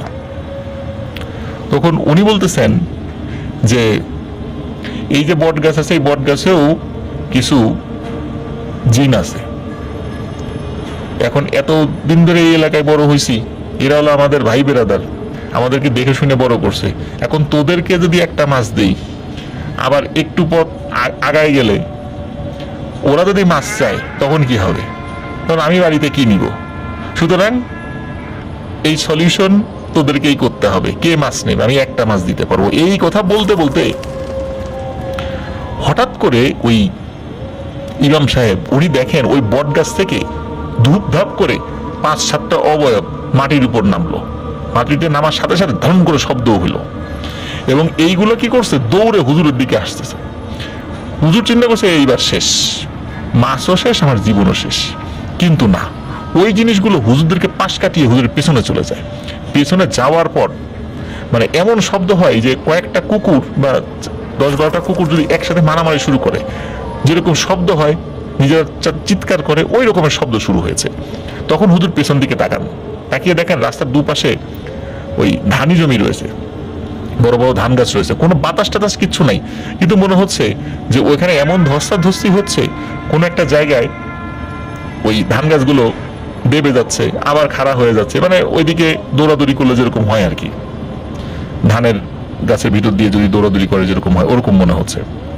তো উনি চিন্তা করছেন যে এই তো লেগে গেছে এদের মধ্যে মারামারি, এই সুযোগে আমি তাড়াতাড়ি ইলিশ মাছ নিয়ে কেটে পড়ি। উনি দিয়েছেন বাড়ির দিকে ভৌ দৌড়, উনি আর কোনো দিকে তাকান নেই, এক দৌড়ে বাড়িতে চলে গেছেন মাছ নিয়ে। তো মাছ নিয়ে যাওয়ার পরে উনি ওনার ওয়াইফকে বলছেন তাড়াতাড়ি এই মাছ কাটো, তাড়াতাড়ি রান্না করো, এই মাছ রাখা যাবে না, সকাল পর্যন্ত রাখা সম্ভব না, এখনই কাটতে হবে। তো পরবর্তীতে হুজুর জানতে পেরেছিলেন যে এই যে বট গাছে যেই জিনগুলো রয়েছে এদের সাথে ওই আরেকটা মানে ওই রাস্তার পাশে যেই মাছ খেকো যে জিনগুলো ছিল এদের সাথে বিরোধ রয়েছে, এলাকাগত বিরোধ। এরা ওই এলাকায় ঢোকে না, ওরা এই এলাকায় আসে না, কিন্তু মাছের লোভে লোভে ওই জিনগুলো হুজুরের পিছু পিছু এসে ওদের এলাকায় ঢুকে পড়েছিল। এই কারণেই যখন ওরা বুঝেছে ঢুকে পড়েছে, এই জন্য তাড়াহুড়া করছে যে আমাদেরকে মাছ দে, আমরা যাবো না, এরকম একটা ভাব নিচ্ছে। আর ওরা যখন দেখে ফেলেছে যে ওরা ওদের এলাকায় চলে এসেছে, কিসের কি মাছ, ওরা দ্রুত বট গাছ থেকে নেমে ওদেরকে ধাওয়া করে আচ্ছা মতো শায়েস্তা করেছে। তো এই ঘটনা থেকে একটা বিষয় জানলাম, সেটা হচ্ছে যে আমাদের মধ্যে যেমন এলাকাগত বিরোধ রয়েছে, বিশেষ করে যারা একটু মাস্তান টাইপের লোক নির্দিষ্ট একটা এলাকায় তারা প্রভাব খাটানোর চেষ্টা করে, আর একই রকম ভাবে জিনদের মধ্যেও এরকম এলাকাগত বিরোধ রয়েছে এবং এইভাবেই তারা তাদের এলাকাটা মেইনটেইন করে। অসংখ্য ধন্যবাদ জানাচ্ছি আমাদের প্রিয় আসিফ আলী ভাইকে চমৎকার দুটি ঘটনা আমাদেরকে দেওয়ার জন্য। আসলে ভৌতিক ঘটনার মধ্যেও যে মজা থাকতে পারে আমি ফার্স্ট এই দুটি ঘটনা শেয়ার করার মাধ্যমে বুঝতে পেরেছি। ভয়ঙ্কর ব্যাপার তো রয়েছেই, আবার মজাও রয়েছে। আর উনি আমাকে রেকর্ডিং যেটা পাঠিয়েছিলেন এটা শুনে আমারও আসলে খুব ভালো লেগেছিল। তো আমরা তো আসলে ঘটনাগুলো ভয়ঙ্করভাবে উপস্থাপন করার চেষ্টা করি, কোনো কোনো ভৌতিক ঘটনা আসলে মজারও হয়। আশা করছি এই দুটি ঘটনা, বিশেষ করে আসিফ আলী ভাইয়ের যে দুটি ছোট ছোট ঘটনা আমি শেয়ার করলাম, এই দুটি ঘটনা আপনাদের সকলের কাছে ভালোও লেগেছে, মজারও লেগেছে। প্রিয় লিসেনার্স, আমাদের চ্যানেল যারা এখনো সাবস্ক্রাইব করেনি তারা দ্রুত সাবস্ক্রাইব করে ফেলুন।